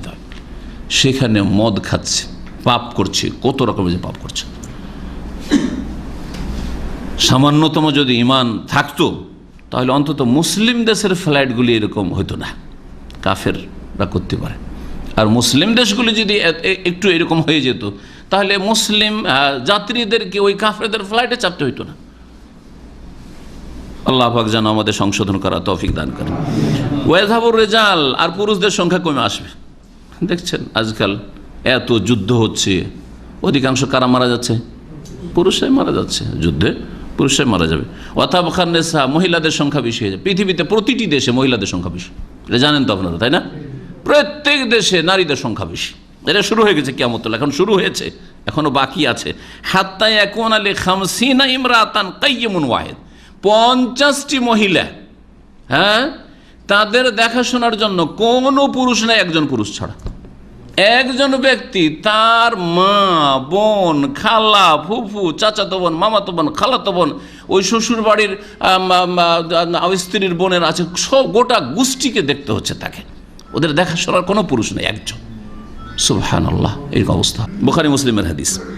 যেই দিনের জ্ঞান অর্জন করা আল্লাহ পাক ফরজ করেছেন, রাসূলুল্লাহ সাল্লাল্লাহু আলাইহি ওয়াসাল্লাম তালাবুল ইলমি ফরিজাতুন আলা কুল্লি মুসলিম, প্রত্যেক মুসলিমের জন্য দিন ইসলাম সম্পর্কে এতটা জ্ঞান অর্জন করা ফরজ, যা দিয়ে সে আল্লাহর সাথে সম্পর্ক রাখতে পারবে, আল্লাহর দিনের প্রতি আমল করতে পারবে, ইসলামকে জীবনের প্রতিটি ক্ষেত্রে বাস্তবায়ন করতে পারবে, হ্যাঁ, প্রতিটি ক্ষেত্রে ফরজ ওয়াজিবগুলি আদায় করতে পারবে, হারামকে জানবে, যেগুলি হারাম বেঁচে থাকতে পারবে, সুন্নত অনুযায়ী জীবনযাপন করবে, আর শিরক আর বিদাত থেকে নিজেকে বাঁচিয়ে রাখবে। তাহলে শিরককে জানতে হবে যে এটা শিরক, বিদাতকে জানতে হবে যে এটা বিদাত, সুন্নতকে জানতে হবে এটা সুন্নত, তৌহিদকে জানতে হবে এটা তৌহিদ। এতটুকু ফরজ। আপনাদের আলেম হওয়া ফরজ না জনগণের জন্য, এতটা জানা ফরজ যে এটা তৌহিদ না শিরক, সুন্নত না বিদাত, হ্যাঁ, ফরজ ওয়াজিব সুন্নাত, হ্যাঁ, হারাম না জায়েজ কি না, না জায়েজ, আপনাকে জানতে হবে। আপনি যা ইচ্ছা তাই বলছেন, যা ইচ্ছা তাই করছেন, হ্যাঁ, যে কোনো ব্যবসা বাণিজ্য করছেন, আর জানবেন না যে এই ব্যবসা আমার জন্য হালাল না হারাম, জায়েজ না না জায়েজ, হ্যাঁ, নামাজ পড়ছেন কিন্তু নামাজ আপনি রাসূলুল্লাহ নামাজই জানেন না, 50 বছর 60 বছর ধরে নামাজ পড়ছেন, আপনি খবরই নেই যে এই নামাজ রাসূলুল্লাহ নামাজ নয়, আসলে জাল নামাজ। 3 নম্বর কিয়ামতের লক্ষণ হচ্ছে মানুষ খুব বেশি খুন হবে। দেখতে পাচ্ছেন প্রতিদিন, সুবহানাল্লাহ, পূর্ব থেকে পশ্চিমে, বিশেষ করে ইরাক, বর্তমানে সিরিয়া, ফিলিস্তিন, হ্যাঁ, বার্মা, মুসলিম দেশে কিভাবে মুসলিমদেরকে খুন করা হচ্ছে, কিভাবে মুসলিমদেরকে খুন করা হচ্ছে। এখানে মানবাধিকার বলে কিছু নেই, সেখানে মানবতা বলে কিছু নেই। আর একটা কাফের যদি কোথাও মারা যায় তখন মানবাধিকার সংগঠন, তখন মানুষের অধিকার, তার মানে মুসলিম হলে আরও মানবাধিকার কিছু নেই। এ হচ্ছে বর্তমান পরিস্থিতি। আল্লাহ পাক রব্বুল আলামিন যেন এই অনিষ্ট থেকে আমাদের হেফাজত করেন এবং মুসলিমদেরকে আল্লাহ পাক সচেতন হওয়ার তৌফিক দান করেন। আল্লাহ পাক রব্বুল মুসলিমদেরকে তাদের দ্বীনের দিকে ফিরে আসার তৌফিক দান করেন, তাদের হারিয়ে যাওয়া মান ইজ্জত ফিরিয়ে নিয়ে আসার তৌফিক আল্লাহ দান করেন। রাসূলুল্লাহ সাল্লাল্লাহু আলাইহি ওয়াসাল্লাম বুখারী মুসলিম হাদিস, ইন্না বাইনা ইয়াদাই সাআতি আইয়ামান, বলছেন নবী সাল্লাল্লাহু আলাইহি ওয়াসাল্লাম যে কিয়ামতের পূর্বে বেশ কিছু যুগ জামানা হবে, ইয়ানজিলু ফিহাল জাহলু, সেখানে পৃথিবীতে নেমে আসবে অজ্ঞতা, ইসলাম সম্পর্কে কিছু নামে মাত্র মুসলিম, কিছু বুঝে না। ওয়ায়ুরফাউ ফিহাল ইলমু, আর ইসলামের জ্ঞান উঠে যাবে। ওয়াকসুরু ফিহাল হারজু ওয়াল হারজু আল কাতলু, আর খুনাখুনি খুব বেশি হবে, হতাহত খুব বেশি হবে, খুন আর খুন, খুন আর খুন। আল্লাহু আকবার। 4 নম্বর লক্ষণ, যেগুলি আগের হাদিসে এসছে আর আলাদা করে বর্ণনা করে, সেটা হচ্ছে মদ পান করা ব্যাপক আকার ধারণ করে, শুরবুল খামর। এবং শুধু মদ পান করা না, মদ পান করার সাথে সাথে মদের নাম বদলে দিবে, মদের নাম বদলে দিবে, বিভিন্ন নাম দিয়ে, যাতে মদ শব্দটি মাদক দ্রব্য, আর মদ কথাটি শুনতে খারাপ লাগে, তখন নামকে বদলে দেওয়া হয়, বিভিন্ন নাম দিয়ে আজকে দেওয়া হচ্ছে, বিভিন্ন নাম দিয়ে, সেসব নাম আপনারা জানেন। ইংরেজিতে তারা তাদের নাম দিয়েছে, আরবি তো নাম বদলে দিয়েছে, মদের নাম আরও খামর বলছে না, বিভিন্ন নাম বদলে দিয়েছে, জি, যাতে করে মানুষ বুঝতে না পারে, যাতে করে মানুষ বুঝতে না পারে।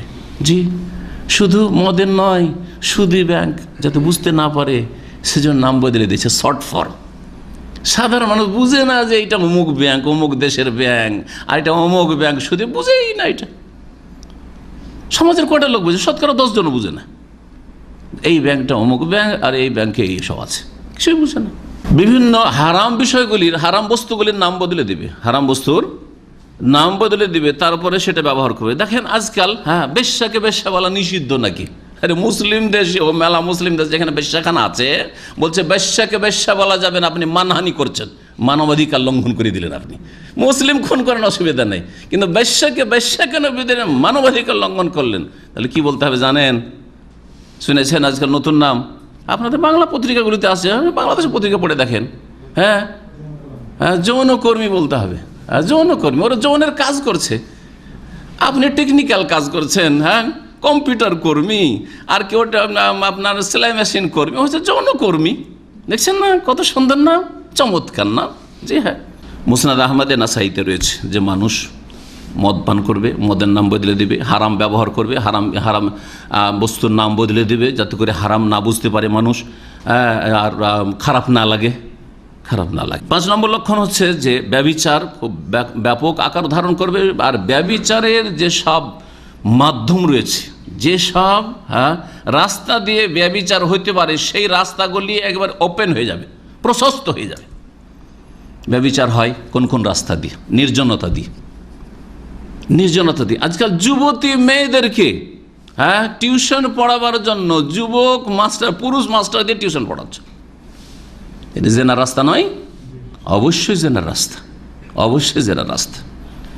যে দুর্ঘটনাগুলি ঘটছে, বাড়িতে লজিং রেখেছে ছেলেকে, আর নিজের যুবতী মেয়ে আছে, আর লজিং রেখেছে কি ফিরি ফিরি, ও যেন মেয়েটাকে আমার টিউশন ফিউশন পড়িয়ে দেয়, একটু পড়াগুলো করে দেয়। আর এই পড়া করতে করতে প্রেম ঘটেছে, প্রেম করতে করতে তখন প্রেমে বিচ্ছিন্নতা দেখা দিয়েছে, তখন কি হচ্ছে? খুনাখুনি হচ্ছে। জি, এটি একটি ঘটনা শুধু বলছি না আমি, বহু ঘটনা এরকম হচ্ছে। জি, অধিকাংশ বাড়িতে মেয়েদের চরিত্র নষ্ট হচ্ছে, তাদের যে বাড়ির যে প্রাইভেট শিক্ষক রয়েছে, টিউশন পড়াতে আসে, তাদের মাধ্যমে। আমাদের ডিস্ট্রিক্টের একটা ঘটনা, একজন আলেম শোনালো, তার গ্রামের ঘটনা, অনেক দিন আগের ঘটনা। বলছে যে এক ছেলে টিউশন পড়ায়, বাড়িতে লজিং থাকা টিউশন পড়ায়। আর আমাদের দেশের লোক খুব চালাক, মাশাআল্লাহ, মানুষ এমনি চালাক খুব, আর তার মধ্যে বাঙালি তো আরও চালাক, ঠিক না? রাগ করবেন না, কারণ আমরা চালাক তো ভালোই তো করি, এটা খুব খারাপ হইল কি? তো কথা হচ্ছে যে কি সম্পর্ক লাগিয়েছে? মামা আর ভাগ্নির সম্পর্ক। টিচার হচ্ছে মামা, আর এ হচ্ছে ভাগ্নি। এই মামা ভাগ্নির সম্পর্ক রাখিয়ে আর তারপরে পড়াচ্ছে। বাপ মাকে কিছু খারাপ লাগে না, কে পড়াচ্ছে? ওর মামা পড়াচ্ছে। কীরকম মামা? করছে পাতানো মামা। পাতানো বুঝেন? হ্যাঁ, মামা পাতিয়েছে, মামাটা মানো। আসলে এসব চাষ তো মামাও মামা না ইসলামে। শুনেন, নিজের মামা ছাড়া, আর বৈমাতৃয় বৈপিতৃয় 3 মামা ছাড়া, আর দুধ মামা ছাড়া, এই 4টা। ইসলামে আর কোনো মামা নেই, ভালো করে শুনে রাখেন। এটা হচ্ছে ইসলাম। এইভাবে ইসলামকে শিখতে হবে। চাস্তো মামা মামা নয়, সে মাহারাম নয়। জি, খালাতো মামা, মামাতো মামা, ফুমাতো মামা, কোনো মামা মামা নয়। জি, আর নিজের চাচা ওই রকমই চাচা ছাড়া আর কোনো চাস্তো চাচা, মাস্তো চাচা ওইসব কিছুই নেই আসলে। জি, ইসলামে নেই ওগুলো, এরা মাহারাম নয়। সুতরাং এদের সাথে নির্জনতা জায়েজ নয়। নির্জনতা একটা জেনার রাস্তা। জি হ্যাঁ। তারপরে একা যুবতীদের সফর করা, মহিলাদের বিনা মাহারামে সফর করা, ঢাকা থেকে রাজশাহী যাচ্ছে, চিটাগাং যাচ্ছে, বিদেশে যাচ্ছে, ইউরোপে থাকে স্বামী, একাই উড়ে চলে যাচ্ছে, ইউরোপ আমেরিকা থেকে দেশে উড়ে চলে যাচ্ছে বাবা মায়ের সাথে দেখা করার জন্য, ইত্যাদি ইত্যাদি। এইরকম কি বলবেন আপনি, কলেজ ইউনিভার্সিটিতে পড়ে। বরং আরও লজ্জাকর, সুবহানাল্লাহ, এত নিচে নেমে গেছে, দেশের মধ্যে সফর করছে, সেটাই যদি হারাম হয় এক শহর থেকে আর এক শহরে। নিজের সৌদি আরবে থাকে, সৌদি আরবে থেকেও ইসলাম শিখলেন না, সৌদি আরবে থাকে আর মেয়েকে পাঠায় কানাডা, না হয় আমেরিকা, আর না হলে অস্ট্রেলিয়া লেখাপড়ার জন্য, না হলে খুব যদি একটু ভালো হয় মালয়েশিয়া পড়াইতে। কোথায় পাঠিয়েছি আমি, হুজুর আসলে আমি চিন্তা করলাম ওইসব মুসলিম দেশে না পাঠিয়ে মালয়েশিয়া পাঠায়। মেয়ে কি কেউ আছে সাথে? না, কেউ নাই, ও প্রয়োজন নেই। মেয়ে সব কিছু বুঝে, সব কিছু বুঝে। জি হ্যাঁ, আউযুবিল্লাহ, এগুলো জেনার রাস্তা। জেনার রাস্তা প্রশস্ত হয়ে যাবে। আর কিছু বলা লাগবে যে জেনা এত ব্যাপক আকার ধারণ করেছে? সহশিক্ষা, জেনার রাস্তার একটা হচ্ছে সহশিক্ষা। একসাথে কাজকর্ম করা, ডিউটি করা, নার্স আর ডাক্তার চিকিৎসকদের ডিউটি করা, একই কোম্পানিতে একই প্রতিষ্ঠানে মহিলাদের পুরুষদের কাজ করা, হ্যাঁ, একই কাউন্টারে একই দোকানে মহিলা পুরুষ কাজকর্ম করা, ইত্যাদি ইত্যাদি।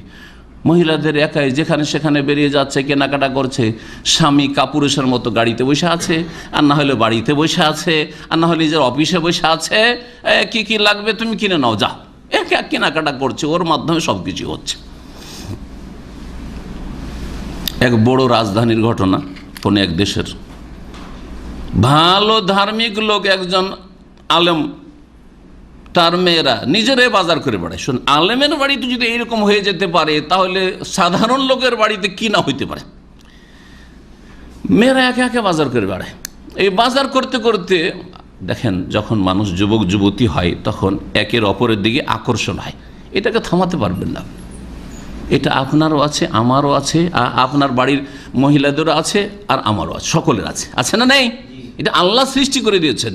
যুবকের যুবতীর দিকে একটা আকর্ষণ, আর যুবতীর একটা যুবককে দেখলে ওর দিকে আকর্ষণ। বিবাহিতা হয়ে যায়, আর যদি চরিত্রবতী হয় তাহলে সেটা ব্যতিক্রম। শুধু বিবাহিতা হওয়া যথেষ্ট না, আর শুধু বিবাহিত হওয়া যথেষ্ট না। বিবাহিতা হওয়ার পরে যদি আল্লাহ ভীরুতা থাকে তাহলে সেটা আলাদা কথা। ভালো পরিবারের ওই রাস্তাঘাটে বাজার করতে করতে একটা কলেজ ইউনিভার্সিটির ছেলে দেখে ওকে ভালো লেগেছে, মেয়েটাকে ভালো লেগেছে, মেয়েটাকে দেখে ওকে ভালো লেগেছে, ওর ঘরে উঠে গেছে, সব কিছু হয়ে গেছে, নাউজুবিল্লাহ, সব কিছু হয়েছে। এইটি একটা ঘটনা না, এইরকম হাজার হাজার ঘটনা।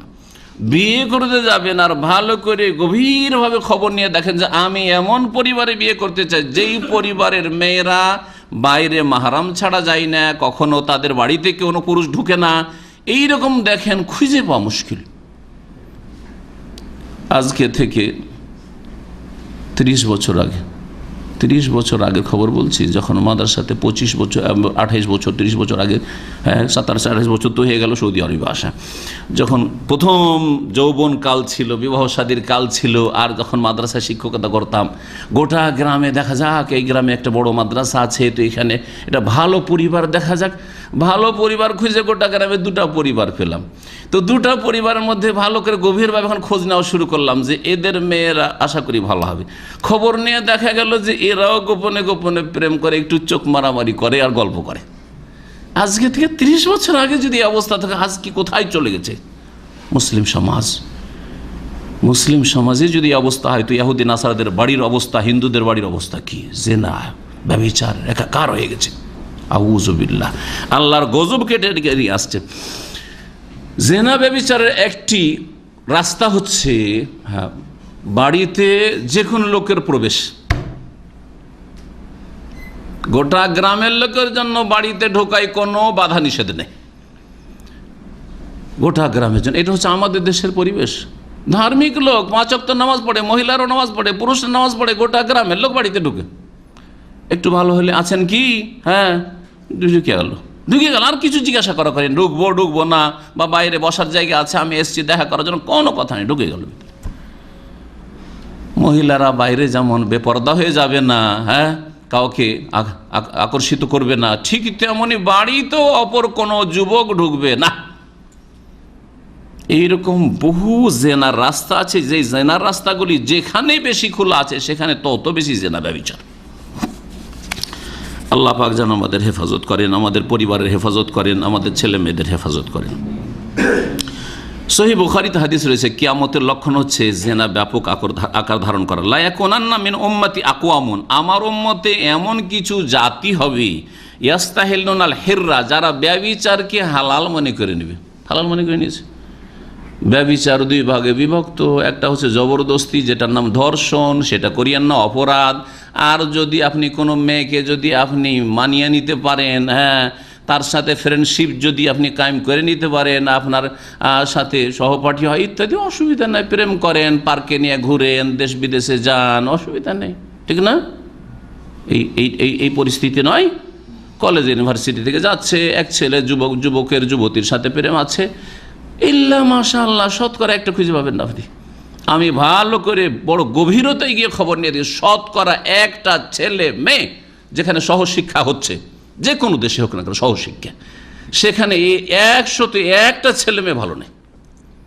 আর কেউ যদি ভালো থাকে, আমার কলেজ ইউনিভার্সিটির কিছু সাথী ছিল যারা মাদ্রাসায় লেখাপড়া করেছে, তারপরে কলেজ ইউনিভার্সিটিতে গিয়ে বড় ইউনিভার্সিটিতে পিএইচডি করেছে, মাস্টার্স করেছে, বলছে যে ভাই কি বলবো, যদি একটা ছেলে, যেমন ওই ছেলেটা বলছে যে আমি কোনো মেয়ের সাথে কারবার রাখি না, আমাকে হেয় প্রতিপন্ন করে যে তুই এই কোন যুগের লোক রে, তুই কোন যুগের ছেলে তুই, যে তোর কোনো গার্লফ্রেন্ড নাই। জি, তুচ্ছ কলেজ ইউনিভার্সিটিতে। জি হ্যাঁ, একটা মেয়ের যদি বয়ফ্রেন্ড না থাকে, আরে বান্ধবীরা তখন তাকে তুচ্ছ মনে করে যে তুই কি রে, তোর কারো সাথে কিছুই নেই, হ্যাঁ, ফ্রেন্ডশিপ নেই, কিছু নেই। এগুলি ব্যভিচারের পরিবেশ না, একেবারে বিষাক্ত ব্যভিচারের পরিবেশ। আল্লাহ পাক যেন হেফাজত। এই জন্য শরীয়তের আসল বিধান হচ্ছে যে সহশিক্ষায় যুবক যুবতীদেরকে পড়ানোই জায়েজ নয়, হারাম। এটা হচ্ছে শরীয়তের আসল বিধান, ভালো করে শুনে রাখেন। আপনার জন্য ফরজ নয়, আল্লাহ ফরজ করেনি যে আপনার মেয়েকে 11 পড়াইতে হবে, 12 পড়াইতে হবে, সাবালিকা হওয়ার পরে পড়াইতে হবে, আর কলেজ ইউনিভার্সিটি পড়াইতে হবে। কে বলেছে মেয়েদেরকে এরকম পড়ানো? মেয়েদেরকে ছেলে মেয়ে প্রতিপালন করার নিয়ম কানুন শিখাতে হবে। আমাদের মা খালারা কিছুই জানতো না, কিন্তু ভালো ছেলে পয়দা করেছে, আর ভালো ছেলে তোর বিয়ে দিয়েছে। হ্যাঁ, আজকাল শিক্ষিতা মহিলা, সে নিজের শিক্ষা নিয়ে ব্যস্ত, আর নিজের সে কম্পিউটার, ল্যাপটপ আর মোবাইল নিয়ে ব্যস্ত, ছেলে মেয়ের খবরই রাখে না। ছেলে মেয়ে মানুষ করার জন্য 2-3টে ছেলে মেয়ে, তার জন্য নাকি কাজের মেয়ে লাগবে। আর আমাদের মা খালাদেরকে 9টা-10টা ছেলে মেয়ে, একটিও কাজের মেয়ে লাগেনি, কিছুই লাগেনি। আদব কায়দা শিখিয়েছে আমাদেরকে। জীবনে বাপ মাকে গাল দিনি, জীবনে বাপ মার সাথে ওইরকম অবাধ্য হয়নি, আর রায় করিনি, শাসন ছিল। তো আসল হচ্ছে তরবিয়ত, ইসলামের তরবিয়ত। এই নয় যে আপনি ডিগ্রি করাবেন আপনার বোনকে আর আপনার মেয়েকে, এইটাই বড় কথা না। মেয়েদেরকে আল্লাহ পয়দাই করেন ইনকাম করার জন্য। যদি কোনো বাপ অথবা কোনো ভাই অভিভাবক মনে করে যে আমার মেয়েকে লেখাপড়া করাচ্ছি ইনকামের জন্য, সেটা হারাম কাজ। মেয়েদেরকে আল্লাহ ইনকাম করার জন্য পয়দাই করেননি, এটা হচ্ছে দ্বীন ইসলাম। পুরুষদেরকে আল্লাহ পয়দা করেছে তোমরা ইনকাম করো, বাইরে থেকে ইনকাম করে নিয়ে এসো, রোজগার করে নিয়ে এসো। আর মেয়েদেরকে বলছে যে বাড়ির কাজ সামলা। যেমন পুরুষের কোনো দায়িত্ব নেই যে তাকে রান্নাঘরের পাক শাক সামলাইতে হবে, আর ছেলে মেয়েদের পরিচর্যা করতে হবে, আর বাড়িতে এসে ছেলে মেয়েদের ধুয়ে মুছে সাফ করতে হবে ইত্যাদি। এসব দায়িত্ব পুরুষদের দেওয়া হয়নি। তুমি বাইরের কাজ করো, আর তোমার স্ত্রী বাড়ির কাজ করছে। এটা হচ্ছে ইসলাম। আর যতদিন পর্যন্ত আমাদের মুসলিম সমাজ এইরকম অবস্থায় ছিল, ততদিন পর্যন্ত পাপ মুক্ত ছিল।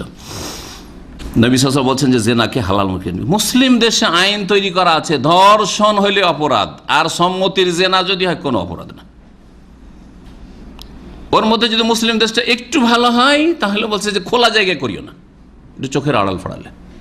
কথা বোঝা গেছে? খোলা জায়গায়, তো রাস্তাঘাটে নাই। আর যদি অমুসলিম পশ্চিমা দেশ হয় তো অসুবিধা নেই, রাস্তার পাশে হইলেও অসুবিধা নেই, রাস্তায় চলছে, ব্যভিচার হচ্ছে, কোনো অসুবিধা নেই। সেসব দেশে সম্মতি থাকতে হবে, জবরদস্তি যেন নয়। জি হ্যাঁ, তাহলে নবী সাল্লাল্লাহু আলাইহি ওয়াসাল্লামের কথা সত্য কিনা যে তারা জেনাকে হালাল করে নেবে? সম্মতি আছে, মেয়ে রাজি আছে, পালিয়ে চলে গেছে, কোর্টে গেছে, বিয়ে পড়িয়ে দিল কোর্ট। কোর্ট বললেন যে অপরাধী, তুমি অপরাধী, অপর মেয়েকে নিয়ে এসছো, ওর বাবা কোথায়, ওর বাবা কোথায়, ওর অভিভাবক কোথায়? ওখানে পানিশমেন্ট করা উচিত ছিল কোর্টের। আর কোর্ট যখন বিয়ে পড়িয়ে দিচ্ছে তার মানে স্বীকৃতি দিচ্ছে যে তোমার এইরকম সাবালিক মেয়েকে উঠিয়ে নিয়ে আসা বৈধ, ভালো কাজ করেছে তুমি। ঠিক কিনা বলেন? অবশ্যই। তাহলে যে কোর্ট ম্যারেজ করিয়ে দিচ্ছে, একটা মেয়ে উঠে চলে গেল, বাপের ইজ্জত ধ্বংস করলো, মার ইজ্জত ধ্বংস করলো, ওটা বংশের গোত্রের ইজ্জত ধ্বংস, মান সম্মান ধ্বংস করলো, আর নিজের ইজ্জত নষ্ট করলো। জেনা ব্যভিচারে লিপ্ত হইলে এমনিতে চলে যায় উঠে, হঠাৎ করে দেখা হলো আর একটা মেয়ে উঠে পালিয়ে চলে গেল, কখনো না। এগুলো কেন হচ্ছে? তো হালাল করে দিয়েছে এগুলোকে। হ্যাঁ, সরাসরি হোক, ডাইরেক্ট হোক, অথবা ইনডাইরেক্ট পরোক্ষভাবে হোক, হালাল করে দিয়েছে যে সাবালিকা মেয়ে তখন তার উঠে চলে আসার, কোর্ট ম্যারেজ করার অধিকার আছে। ধর্ষণে তো যায়নি, তুমি জবরদস্তি তো করেনি। মেয়েকে জিজ্ঞাসা করছে, হ্যাঁ তোমাকে জবরদস্তি নিয়েছে? না, আমি নিজে এসছি, কোনো অসুবিধা নেই, চলো বিয়ে পড়িয়ে দিচ্ছি। আউযুবিল্লাহ, এটা মুসলিম দেশের আইন হইতে পারে? কি জবাব দিবে কিয়ামতের দিনে আল্লাহ পাকের কাছে? ওয়াল হারিরা, রেশমকে হালাল মনে করে নেবে, এটিও একটা কিয়ামতের লক্ষণ। এটা রেশমের কাপড়, সিল্ক না সাধারণ কাপড়, হালাল কাপড় না হারাম কাপড়, দেখা দেখি নেই। রেশমের কাপড় পুরুষদের জন্য হারাম, মহিলাদের জন্য আল্লাহ পাক জায়েজ করেছেন, আর পুরুষদের জন্য জান্নাতে রেখেছেন আল্লাহ পাক রব্বুল আলামিন। ওয়াল খামর, এবং মদকে হালাল মনে করবে। ওয়াল মাস, গান বাজনাকে হালাল মনে করবে। গান বাজনা দেখেন, সুবহানাল্লাহ, সৌদি আরবের মতো পরিবেশে অসৎ যুবকগুলি গান বাজনা, একটা যুগ ছিল একটু লুকিয়ে, এখন খোলাখুলি গ্লাস খুলে দিয়ে ধাই ধাই করে গান বাজাচ্ছে। দেখেন, না কেউ বাধা দেওয়ার আছে, না কারো বাধা দেওয়ার ক্ষমতা আছে, আর কেউ বাধা দিলে তার বিপদ আছে। যদি এইরকমই হয় যে হক বিলুপ্ত, আর সত্যবাদীরা দুর্বল, আর বাতিলপন্থী হচ্ছে সবল, এই হচ্ছে অবস্থা, তো আল্লাহর আযাব কেন আসবে না? কেন বরকত উঠে যাবে না? আল্লাহ পাক রব্বুল আলামিন যেন আমাদের হেফাজত। 6 নম্বর যা আগের হাদিসে আসলো, ওই হাদিসে রয়েছে গান বাজনা হারাম। গানও হারাম, বাজনা হারাম, বাজনা সব হারাম। এই যে মিউজিক টোন রাখছেন মোবাইলে, হারাম, ভালো করে মনে রাখবেন। মসজিদে হোক আর বাইরে হোক, মিউজিক টোন রাখা আপনার জায়েজ নয়। আপনি সাধারণ রিংটোন রাখবেন, মিউজিক টোন রাখাও হারাম। ঠিক ওই রকমই কোরআনে কারীমের আয়াত অথবা দোয়া অনেকে রিংটোন করে রাখছেন, সেটাও ঠিক নয়, কারণ এতে কোরআনের আয়াতের অথবা দুয়ার অবমাননা করলেন। দোয়া চলছে, অসম্পূর্ণ, একটু কিছু বলা হয়েছে, কথা পূর্ণ হয়নি, দিলেন কেটে, কথা বলতে লাগলেন, এগুলো অবমাননা, সেটাও জায়েজ নয়। কিন্তু তার চেয়ে বড় অপরাধ হচ্ছে গান বাজনা রিংটোনে রাখা। আর অধিকাংশ লোকের, শতকরা 95 জন আজকাল রিংটোনে গান বাজনা কি রাখছে, মিউজিক রাখছে না, গান বাজনা রাখছে, গান বাজনা রাখছে। দেখেন, রিং করে বাজনা আসছে ওদিক থেকে, ও আর এক মুসিবত আছে, ওইটাকে আপনি ক্যান্সেল করাইতে পারেন। অনেকে স্বেচ্ছায় রাখছেন, অনেকে অনিচ্ছাকৃত কোনখানে হয়তো টিপে দিয়েছেন, চলে এসছে, এইরকম অনেকের মোবাইল এরকম আছে, সব হারাম কাজ। গান বাজনা যেখানে সেখানে, ঘর বাড়িতে গান বাজনা, বালা আসবে না, বিপদ আপদ আসবে না কেন? শয়তান কেন বিস্তার লাভ করবে না আপনার বাড়ির ওপর? আপনার ছেলে মেয়েদের ক্ষয়ক্ষতি কেন হবে না? তো হবেই, কারণ সেখানে গান বাজনা হচ্ছে, সেখানে শয়তানের বাসা হয়ে গেছে, শয়তান এখানে আশ্রয় নিয়েছে। 7 নম্বর কিয়ামতের লক্ষণ হচ্ছে পুরুষদের জন্য রেশম পরা। নবী করিম সাল্লাল্লাহু আলাইহি ওয়াসাল্লাম বলেছেন, মাল্লা বিসাল হারিরা ফি দুনিয়া, দুনিয়াতে কোনো পুরুষ লোক যদি রেশম পরে, লাম ইয়ালবাসু ফিল আখিরা, জান্নাতে যাবে না দীর্ঘদিন। আর যদি জান্নাতে যায়ও, তো জান্নাতে যখন যাবে ওখানে রেশমের নিয়ামত থেকে বঞ্চিত থাকবে, রেশমের কাপড় আল্লাহ দেবেন না। জি, অথচ জান্নাতীদের পোশাক হচ্ছে রেশমের কাপড়, আল্লাহ পাক রেশমের কাপড় থেকে বঞ্চিত রাখবেন ওই সব গুনাহগারদেরকে যারা রেশম হালাল মনে করুক আর না করুক। অনেকে হালাল মনে করে, রেশম হালাল না, তারপরে অসুবিধা নেই, পড়ছে। জি হ্যাঁ, অনেকে ব্যভিচার হালাল মনে করেন না, কিন্তু করছে, কুপ্রবৃত্তির তাড়নায় সে ব্যভিচারে লিপ্ত হচ্ছে। তো শুধু হালাল মনে করলেই যে অপরাধ, হালাল মনে করলে কাফের। আর যদি হালাল মনে না করে, হারামকে হালাল মনে করা হচ্ছে কুফরি। একটি কথা মনে রাখবেন, হারামকে হালাল মনে করা কুফরি। যেমন ফরজকে অস্বীকার করা কুফরি। কেউ যদি রোজাকে অস্বীকার করে, কুফরি কিনা? ঠিক ওই রকমই কেউ যদি বলে যে ব্যভিচার হারাম নয়, জবরদস্তি করলে হারাম, তাহলে সেটা হচ্ছে কুফর, বড় কুফরি। আর আরেকজন ব্যভিচারে লিপ্ত অথবা মদ পান করছে, কিন্তু মদকে হারামই মনে করে, নেশা হয়ে গেছে, ছাড়তে পারছি না, তাহলে সে ফাসেক, গুনাহগার, কাবিরা গুনাহকারী, তার জন্য জাহান্নাম রয়েছে চিরকালের নয়। কিন্তু যে ব্যক্তি হালাল মনে করে যে মদ হালাল, অথবা ব্যভিচার হালাল, সে মুসলিম নয়, সুতরাং সে চিরকালের জাহান্নামী হবে। 8 নম্বর লক্ষণ হচ্ছে যে এমন একটা সময় আসবে কিয়ামতের পূর্বে, আর চলে এসছে আজকাল, যে খেয়ানতকারী, যে গাদ্দার, তাকে বিশ্বস্ত মনে করা হবে। আর যেই ব্যক্তি বিশ্বস্ত, ইমানদার, আমানতদার, তাকে তার সম্পর্কে সন্দেহ করা হবে, তাকে বিশ্বাস করবে না। দেখেন আজকাল যে কোনো প্রতিষ্ঠানে দেখেন, একজন যে ম্যানেজার আছে অথবা একজন বস আছে, তার ডানে বামে, তার কানে কানে কথা বলে, কার অসৎ লোকগুলি তার ডানে বামে, আর ওতেই খুশি যে আমাকে কানে কানে বলছে, তো সুতরাং মনে হয় এরাই ভালো।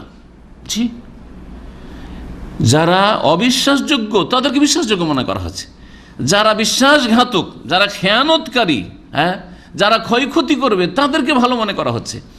আর যারা আমানতদার বলছে যে আপনার প্রতিষ্ঠানে এই ক্ষতি হচ্ছে, বিশ্বাস করেন না।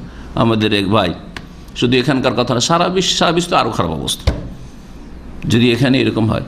এক ভাই বলছে যে সে আমার ডানে বামে সবগুলি চুরি করছে, কোম্পানি থেকে চুরি করেছে, কিছু সামান আছে চুরি করে করে নিয়ে যাচ্ছে, টাকা পয়সাতে বেইমানি করেছে, আমি জানতে পারছি।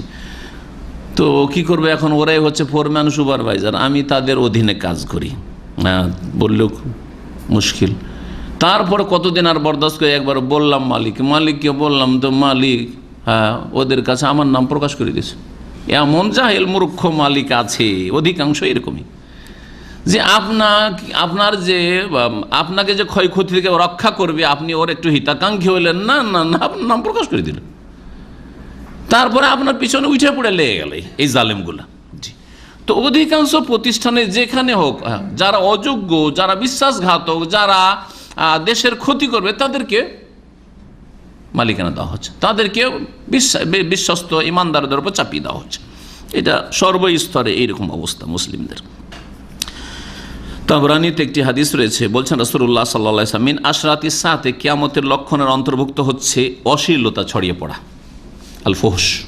অশ্লীলতা কত ছড়িয়ে গেছে দেখেন, অশ্লীলতা বাঁচায় মুশকিল। ফেসবুক খোলেন, অশ্লীলতা আর অশ্লীলতা, কত বাঁচবেন? আর ইউটিউব খুলছেন ইসলামী বক্তব্য শোনার জন্য, বক্তব্যের পাশে এমন একটা নোংরা ছবি চলে আসুন, কি করবেন আপনি? যদি বলেন যে এই নোংরামির জন্য আমি এইটা খুলবই না, তাহলে সবটাই বাদ দিতাম। আশ্চর্য হয়ে যাবেন আপনি। এই অশ্লীলতা, অতাফাহুশ। আর অনেক সময় অনেকে নিজে থেকে অশ্লীল চরিত্র হতে চাইবে। আত্মীয়তার সম্পর্ক বিচ্ছিন্ন করা ব্যাপক আকার ধারণ করেছে এই কিয়ামতের এই লক্ষণটি, আত্মীয়তার সম্পর্ক বিচ্ছিন্ন করা। এখন দুনিয়ার সম্পর্ক হচ্ছে টাকার সম্পর্ক, স্বার্থের সম্পর্ক, গদির সম্পর্ক। দুনিয়ার আপনার কাছ থেকে আমার কি পাওয়ার আশা আছে, আপনার কি আমার থেকে পাওয়ার আশা আছে, এইরকম সম্পর্ক। জি, বাস্তব সত্য। বাপ মা, ভাইকে হয়তো 6 মাসে একবারও টেলিফোন করেন না, কিন্তু যার সাথে দুনিয়ার স্বার্থ জড়িত দিনে 14 বার টেলিফোন করছেন। বোনকে, বোনের ভাই না হয় স্বাবলম্বী আর চলছে, বোন অপরের ঘরে গেছে, কি অবস্থায় আছে, দুর্বল, নারীরা দুর্বল, একটু বোনের খোঁজ নিই। আমি একজন ভাই, বোনেরও খোঁজ নেন না, কিন্তু শালিদের খোঁজ, ওগুলো ঠিক আছে। শ্বশুর বাড়ি দিয়ে শালিদের খোঁজ নিচ্ছেন আপনি, তারপরে আপনি খোঁজ নিচ্ছেন ও বন্ধুর বাড়ি টেলিফোন করে ওর বোনেরা কেমন আছে সব খোঁজ নিচ্ছেন আপনি। ওর মা কেমন আছে খোঁজ নিয়ে, নিজের মায়ের খবর নাই। জি, কিয়ামতের লক্ষণ এগুলি বাস্তব। ও তাখফিরুল আমিন, আর আমানতদার বিশ্বস্ত ব্যক্তিকে খেয়ানতকারী মনে করা, ভালো মানুষকে মনে করে না না না না না না একে চাবি দেওয়া যাবে না রে, একে দায়িত্ব দেওয়া যাবে না, এটা ভালো মানুষকে বিশ্বাস করবে না। ও এতে মানুষ খায়েন, আর খেয়ানতকারীকে বিশ্বাস করবে, যে যত খারাপ হবে ওকে বিশ্বাস করবে বেশি। কিয়ামতের লক্ষণ সব জায়গায় দেখতে পাবে এটা আপনি, যে যত বেশি খেতে পারবে বেমানি করে, তত বড় চেয়ারম্যান আর এমপি হইতে পারবে। এইভাবে আপনি দেখতে থাকেন যে কোন স্তরে। জি হ্যাঁ, ভালো মানুষ অনেক সময়, খারাপরা ভালো মানুষকে চায় না, কারণ ভালো মানুষগুলো খেতে পাবো না। বিভিন্ন থানাগুলিতে বা ডিস্ট্রিক্টে পুলিশ অফিসার আসে, দারোগা বা পুলিশ অফিসার, ঘুষ খাবে না। কি করে জানেন? এলাকার যত অসৎ লোকের আছে তার বিরুদ্ধে পিটিশন দিয়ে কমপ্লেন করে তারা ওকে কোথায় তাড়াতে, এমন পল্লীগ্রামে পাঠাবো না যে তুই বাপ বাপ করবি, আর যাতে করে আর এরকম না করি, তুই যাতে করে সবাইকে ঘুষ খাইতে দিস আর তুই ঘুষ খাস। এগুলো হচ্ছে। জি হ্যাঁ, কোন কথাগুলি বলবেন এই ক্ষেত্রে? জি 9 নম্বর কিয়ামতের লক্ষণ হচ্ছে আকস্মিক মৃত্যু। জি, হঠাৎ করে মত চলে আসে। সুবহানাল্লাহ, সুস্থ কথা বলছে, বলতে বলতে আছাড় খেয়ে পড়ে গেল। বক্তব্য করছে, আছাড় খেয়ে পড়ে গেল। বক্তব্য শুনছে, আছাড় খেয়ে পড়ে গেল। আমার বক্তব্য হয়েছে আজকে থেকে 10-12 বছর আগে পুরনো সেন্টারে। জুমার দিনে বক্তব্য শুরু করেছি, 15-20 মিনিট হয়েছে। বসে আছে প্রায় বেশ কিছু লোক, আলহামদুলিল্লাহ। তখন আজকাল তো আলহামদুলিল্লাহ জুমার পরে 300-এর বেশি লোক হয় তাফসীরে, তখন 200-250 তো হইতোই। তো যাই হোক, ওর মধ্যে প্রথম দিকে আছে 15-20 মিনিট হয়েছে, একটা লোক ধপ করে পড়ে গেল, আওয়াজ করলো। পড়তে দেখলাম, তো আমি বললাম হয়তো একটু কোনো অসুবিধা আছে, যে ঘুমটুম অনিদ্রা আছে, হয়তো নিয়ে যান একটু করেন। এই বলে আমি আমার বক্তব্য কন্টিনিউ করেছি। 5 মিনিট পরে বা 7 মিনিট পরে আমাকে এসে বলছে যে সিঁড়ির নিচে অ্যাম্বুলেন্স এসেছিল, আসার পর ওরা চেক করে বললে যে সরি, দুঃখিত, হ্যাঁ মৃত, মারা গেছে। আকস্মিক মত। শুয়ে আছে সুস্থ, ডিউটি করে এসে শুয়ে আছে, আর নেই খবর নেই, শেষ। জি, আর প্রবাসীদের এটা সবচেয়ে বেশি হচ্ছে, প্রবাসীদের বেশি হচ্ছে। এর পিছনে মেলাগুলি কারণ আছে, তার মধ্যে সবচেয়ে বড় কারণ হচ্ছে যে ঈমান থেকে দূরে, জি দ্বীন ইসলাম থেকে দূরে, ফরজ ওয়াজিব থেকে দূরে, হারাম জীবনযাপন। কথা বুঝতে পেরেছেন? জি, এটা হচ্ছে প্রথম কারণ। দ্বিতীয় কারণ হচ্ছে পারিবারিক সমস্যা। স্বামী স্ত্রীতে ঝগড়া করে, হ্যাঁ টেনশন নিয়ে শুয়েছে, ওই টেনশনে ঘুম আসে না, গেল ওতেই হার্ট অ্যাটাক। জি, অথবা বাপ মায়ের সাথে, ওইদিকে বাপ মা চুষতে চাইছে যে ছেলেকে পাঠিয়েছে যত চুষতে পারি, হ্যাঁ যত চুষতে পারি চুষে নে। যেতে চায় ছেলে, যেতে চায় দেশে, বলছে না তুই আসিস না, এখন থাক, কারণ জানছে যোগ গেলে বিয়ে করতে, না বিয়ে করিস না, তুই বিয়ে করিস না, কারণ বিয়ে করলে কি জানি পয়সা দেয় কি দেয় না। বোঝা গেছে? ইনকাম করছে, ছেলের বিয়ে দিতে চাই না, দেশে যেতে চাইছে, স্ত্রী বলছে চলে এসো, বাপ মা বলছে তুই আসিস না। যদি সেখানে সত্যিকার আর্থিক সংকট দূর করার উদ্দেশ্য থাকে তাহলে তো ভালো কথা, কিন্তু অধিকাংশ বাপ মার উদ্দেশ্য হচ্ছে যে টাকা পাঠাতে থাক, শুধু পাঠাতে থাক, আমরা শুধু খাই। সে কি করছে, তার জীবনটা যে একবারে শুষ্ক জীবন, অশান্তির জীবন, স্ত্রী ছেড়ে ছেলে মেয়ে ছেড়ে 20 বছর ধরে আছে, কি অশান্তির জীবন। একটু তাদের অনুভূতি নেই যে আমার ছেলেটা কত কষ্ট করে বিদেশে থাকছে।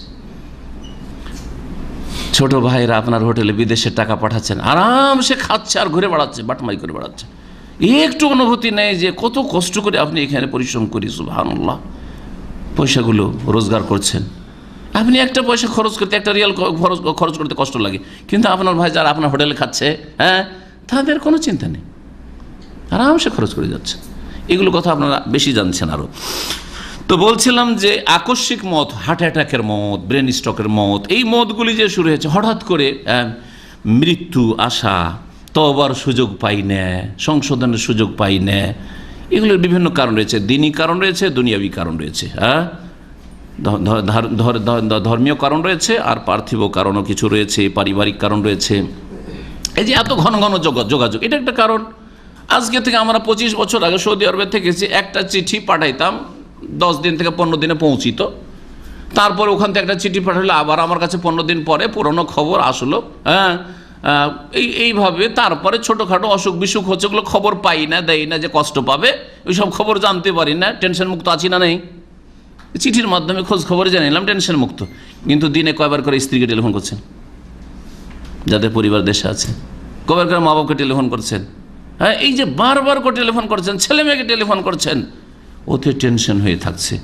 একটু সামান্য একটু সর্দি কাশি, ওইটা নিয়ে টেনশন, আর ঘুম এলো না, বিভিন্ন টেনশন।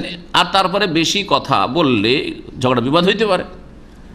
ছোটোখাটো বিষয়টা জেনে নিলেন, কেন গেলে তুমি, কেন গেলে, এই তালাক তালাক তালাক, আর না হইলে রাগ করে শুইলেন আর হার্ট অ্যাটাক।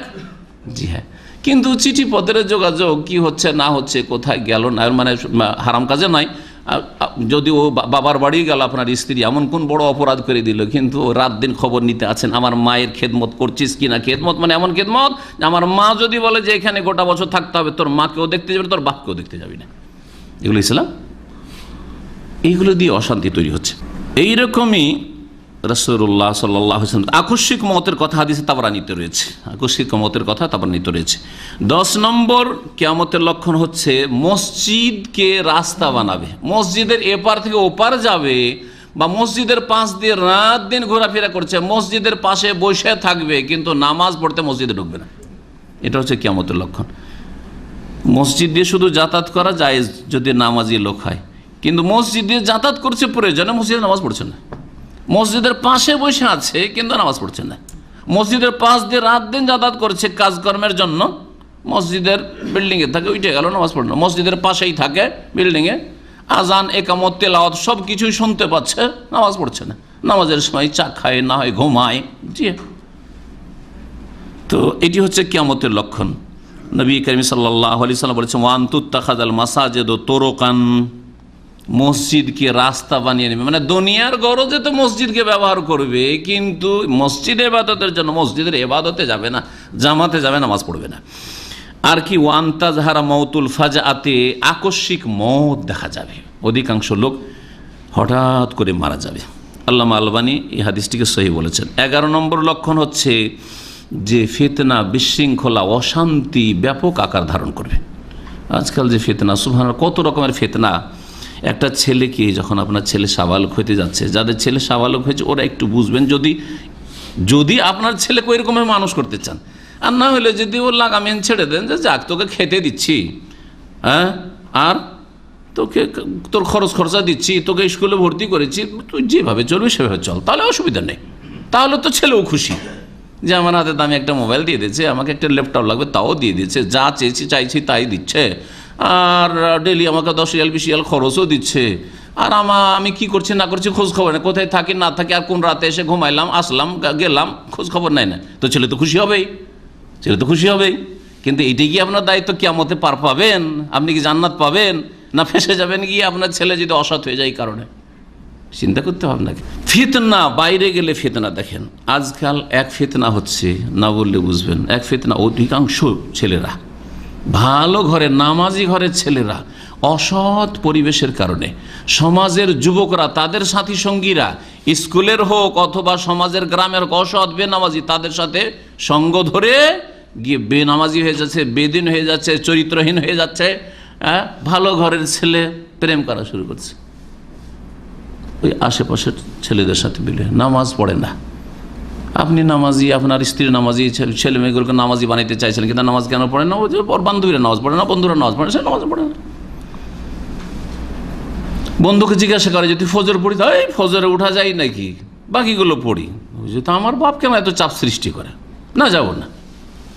তখন আপনি উঠালে উঠতে চায় না, আর রক্ত গরম হয়েছে এখন, হ্যাঁ, শরীরে ক্ষমতা আছে, বাপ বললে উঠতে চায় না, মা বললে তো কোনো পরোয়াই নেই, কোনো ভয় নেই। জি হ্যাঁ, তো অসৎ ছেলেরা আজকাল এইভাবে হচ্ছে।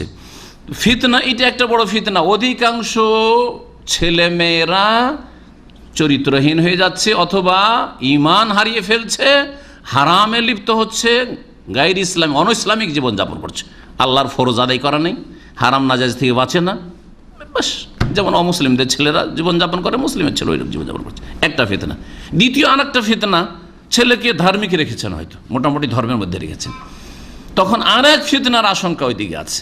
বিধর্মিতা থেকে তো বাঁচাইলাম, কিন্তু আবার আমার ছেলের সাথী সঙ্গীগুলি কেমন, ওটা আপনাকে খোঁজ রাখতে হবে। আর এক ফিতনা মার্কেটে আছে, কি ফিতনা? খারিজিদের ফিতনা, হ্যাঁ, জঙ্গিদের ফিতনা, হ্যাঁ, চরমপন্থীদের ফিতনা, চরমপন্থীদের ফিতনা। এরা কোরআন হাদিসের এলেমও রাখে না, কোনো আলেমও না, আর কোনো শর্তও নাই তাদের কাছে। একটা আয়াত পড়ে, একটা হাদিস পড়ে বোধহয় জিহাদ, কোথায় জিহাদ যেতে হবে, চল, কেউ বলছে আমাকে সিরিয়া যেতে হবে, কেউ বলছে আমাকে বার্মা যেতে হবে, কেউ বলছে আমাকে ইরাকে যেতে হবে, কেউ বলছে আমাকে আয়ের সাথে দেখা করতে হবে, ওখানে চলে যেতে হবে। সুবহানাল্লাহ, ভালো ঘরের ছেলে ইসলামের মধ্যে রাখার চেষ্টা করেছিলেন, আর বাইরে যে সাথী সঙ্গীগুলো খারাপ, আর এক দিক থেকে চরমপন্থী, ওই দিক থেকে খারাপ, ওদের সাথে মেলামেশার জন্য ওখানে আপনি খেয়াল করেননি যে ওর বন্ধু বান্ধবগুলো কোন মন মানসিকতা, গিয়ে আর গুমরাহিতে পড়ে সর্বনাশ করে দেয়, আপনার পরিবারের, আপনার ছেলের সব সর্বনাশ করল। ফিতনা হলো না? দুই ফিতনা থেকে বাঁচাতে হবে, জ্ঞানী বাপ মা দুই ফিতনা থেকে বাঁচাতে হবে। একদল কি করেছে যে চরমপন্থী জঙ্গি খারেজিদের ফিতনা থেকে বাঁচাবো, যাতে করে আমার ছেলে জঙ্গি টঙ্গি না হয়ে যায়। এই ইসলামিক বই পড়বি না, বাড়িতে ইসলামিক বই রাখা যাবে না, ইসলামিক আলোচনা শুনবি না, দিয়ে কি করে দিল, বেনামাজি বেদিন আর নাস্তিক বানিয়ে দিল ছেলেদেরকে। আরো বড় গর্তে, জাহান্নামের গর্তে ফেলে দিল। দুটোই বড় গর্ত, বরং এইটা আর তোর চাইতে বড় গর্ত। জি হ্যাঁ, এই কাজ করল। আপনার উচিত যে আপনার ছেলেকে মুসলিম বানাইতে হবে, নামাজি বানাইতে হবে, আল্লাহ ভীরু বানাইতে হবে, ধার্মিক বানাইতে হবে, কিন্তু দেখতে হবে মধ্যমপন্থী কিনা।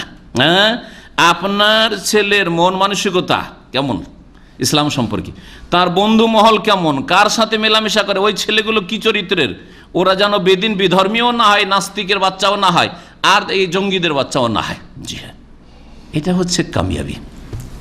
আর একটি বলে ছেড়ে দেব, 12 নম্বর, সেটা হচ্ছে মুসলিম জাতিকে সারা বিশ্বের কুফরি শক্তি চাটনি মনে করবে। চাটনি বুঝেন না? বুঝেন না? ভর্তা, একটু সহজ করে, ভর্তা মনে করবে। ভর্তা যদি থাকে আর গোস্ত মাছও থাকে, আজকাল ডাল থাকে, কোনটা বেশি খায় আমাদের বাঙালি ভাইরা? ভর্তাটা বেশি খায়। তো মুসলিম জাতিকে আজকাল ইয়াহুদি নাসারার যত কুফরি শক্তি আছে সারা বিশ্বের ভর্তা মনে করেছে।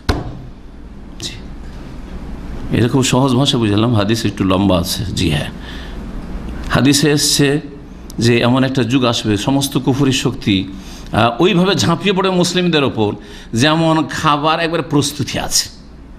আরবদের যদি খাবার হয়, গোটা গানাম, একবারে গোটা খাসি প্লেটে রাখা আছে, হ্যাঁ, বা মুরগি রাখা আছে, ধরেন ফাহাম। এখানকার যে খাবার আপনারা বুঝছেন, আপনাদের বুঝাই, কিন্তু বাইরে যে আমার আলোচনা শুনে বুঝবে না যে ফাহামি বা শেখ কী বলছে আর গানামি বা কী বলছে। আচ্ছা, ওদের জন্য ভালো ভালো খাবার রাখা আছে, দস্তরখানে ভালো ভালো খাবার আইটেম রাখা আছে। বাঙালি পরিবেশে 10-20 রকম আইটেম হইতে হবে একটা মেহমান ডাকলে, তাই না? মিনিমাম 10 হইতে হবে, আর 20 করতে পারলে ভালো, ঠিক না? অপচয় অপছন্দনীয় কাজ। খাবার রাখা আছে, আর খিদেও আছে। ওই সময় যদি কোনো বাধা না থাকে, সবাই রেডি আছেন খাবার জন্য, দেরি করবেন? কেউ দেরি করবেন না, ঝাঁপিয়ে পড়বেন খাওয়ার জন্য। যাকে যেটা ভালো লাগে, কেউ এটা খাচ্ছে, কইটা খাচ্ছে, যে যেটা ঝাঁপিয়ে নিতে পারে, হ্যাঁ, যে যেটা ভালো খেতে পারে, এই হলো অবস্থা। তো পুরো কুফরি শক্তি কি করবে? ঝাঁপিয়ে পড়বে মুসলিম জাতির উপর। আবু দাউদে হাদিস রয়েছে, হাদিসটি সহিহ। সাওবান রাদিয়াল্লাহু তাআলা বর্ণনা করছেন যে ইউশেকুল ওমামু আনতাদা আলাইকুম কামা তাদাল আকালাতু ইলা কাসাতিহা, সমস্ত জাতি এমন একটা সময় আসবে যেই সময় ঝাঁপিয়ে পড়বে তোমাদের উপর, হে মুসলিমরা, যেমন ক্ষুধার্ত ব্যক্তিরা ঝাঁপিয়ে পড়ে তাদের প্লেটের উপর, তাদের দস্তরখানে যে খাবার প্রস্তুত হয়ে আছে, এইরকম দস্তরখানে যেমন ঝাঁপিয়ে পড়ে। সাহাবীরা জিজ্ঞেস করলেন, কালাকে আমি কিল্লাতিন নাহনু ইয়াউমাইজিন, সেই দিন কি আমরা সংখ্যা লঘু থাকবো নাকি? আজ কি আমাদের ঝাঁপিয়ে পড়তে পারে না? নবী সাল্লাল্লাহু আলাইহি ওয়াসাল্লাম বলেছেন, খন্দক যুদ্ধে বলেছিলেন, আজকের পরে আমাদের ওপর কোনো কাফের আর হামলা করতে পারবে না। আর সত্যি খন্দকের যুদ্ধে শুধু মদিনা ঘেরাও করেছিল, হামলা করতে এসেছিল। খন্দকের পরে যে যুদ্ধগুলো সবগুলিতে রাসূলুল্লাহ সাল্লাল্লাহু আলাইহি ওয়াসাল্লাম গিয়েছেন, তারা আসতে পারেনি, সাহস করেনি। না খৈবরে, না তাবুকে, না মক্কা বিজয়ের সময়, না তাইফের যুদ্ধের সময়, না হুনাইনের যুদ্ধে, কোনো যুদ্ধে কাফেররা আসেনি। রাসূলুল্লাহ সাল্লাল্লাহু আলাইহি ওয়াসাল্লাম গেছেন তাদেরকে দমন করার জন্য, যে এরা হুমকি আছে, সুতরাং এগুলোকে নির্মূল করতে হবে, এই বাতিল শক্তিগুলিকে। তার আগের যুদ্ধগুলি যতগুলি ছিল, বদর, ওহদ, হ্যাঁ, আর খন্দক পর্যন্ত, এই যুদ্ধগুলিতে রাসূলুল্লাহ সাল্লাল্লাহু আলাইহি ওয়াসাল্লাম মদিনা নিয়ে ব্যস্ত, যে মদিনার কোনো রকম হেফাজত, আমরা জানমালের হেফাজত করি, আমাদের বাড়িঘরের হেফাজত করি, মুহাজির আনসার হেফাজত করি, ওরা হামলা করে এসছে। সাহাবীরা আশ্চর্য হচ্ছেন, এটা কেমন কথা, আরও শক্তিশালী হচ্ছে আমরা, আর আমরা কি ওই সময় সংখ্যালঘু হয়ে যাব নাকি?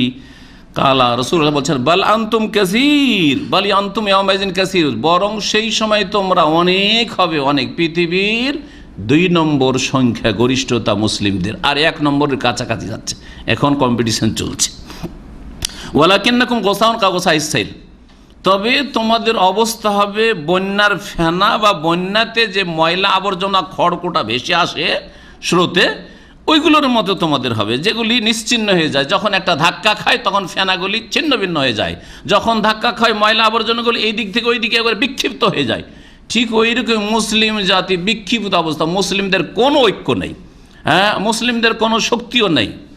এই হয়েছে আজকের অবস্থা। এটি হচ্ছে কিয়ামতের লক্ষণ। কেন এটা হবে? ওয়ালা ইয়ানজি আন্নাল্লাহ মিন সুদুরি আদুবিকুমুল মাহাবা, আল্লাহ পাক তোমাদের শত্রুদের অন্তর থেকে তোমাদের ভয়কে সরিয়ে দেবেন। কোনো ভয় তো মুসলিম মারলে কিছুই হবে না।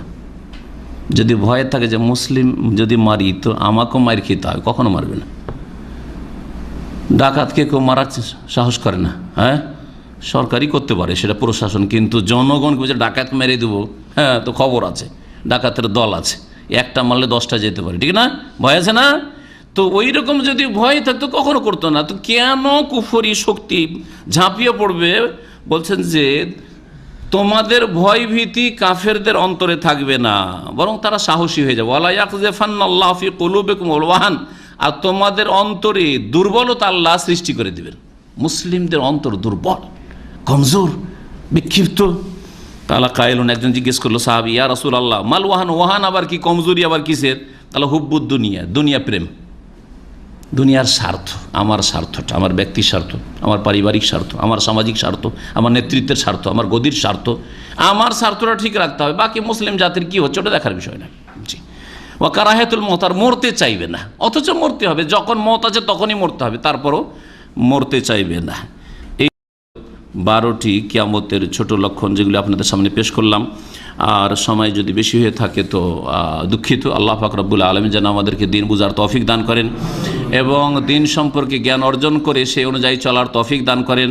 আল্লাহ পাক সমস্ত রকমের অনিষ্ট থেকে, বালা মুসিবত থেকে আমাদের হেফাজত করেন। আল্লাহ পাক মুসলিম উম্মতের কল্যাণ করেন, মুসলিম উম্মতের আল্লাহ পাক হেফাজত করেন। মুসলিম ভাই বোনরা যেখানে মজলুম, বার্মা থেকে শুরু করে প্যালেস্টাইন পর্যন্ত, সিরিয়া, ইরাক, আফগানিস্তান, সব জায়গায় আল্লাহ পাক তাদের মৃতদের মাগফিরাত করেন, গুনাহ খাতা মাফ করেন এবং তাদের অসুস্থদেরকে, তাদের যারা আহত তাদের আল্লাহ শিফা দান করে, আরোগ্য দান করেন। আর তাদের যারা মুসলিম নরনারী রয়েছে তাদের মান ইজ্জতের জানমালের আল্লাহ পাক হেফাজত করেন। জালেমরা যারা জুলুম করছে আল্লাহ পাক তাদের যেন ধ্বংস করেন, আল্লাহ পাক তাদেরকে প্রতিহত করেন। আল্লাহ পাক রব্বুল আলামিন কাছে দুনিয়া আখিরাতের কল্যাণ চাই। রব্বানা আতিনা ফিদ দুনিয়া হাসানা ওয়া ফিল আখিরাতি হাসানা ওয়া কিনা আযাবান্নার। ওয়া সাল্লাল্লাহু ওয়া সাল্লামা আলা নবিয়িনা মুহাম্মদ ওয়া আলা আলিহি ওয়া সাহবিহি আজমাইন।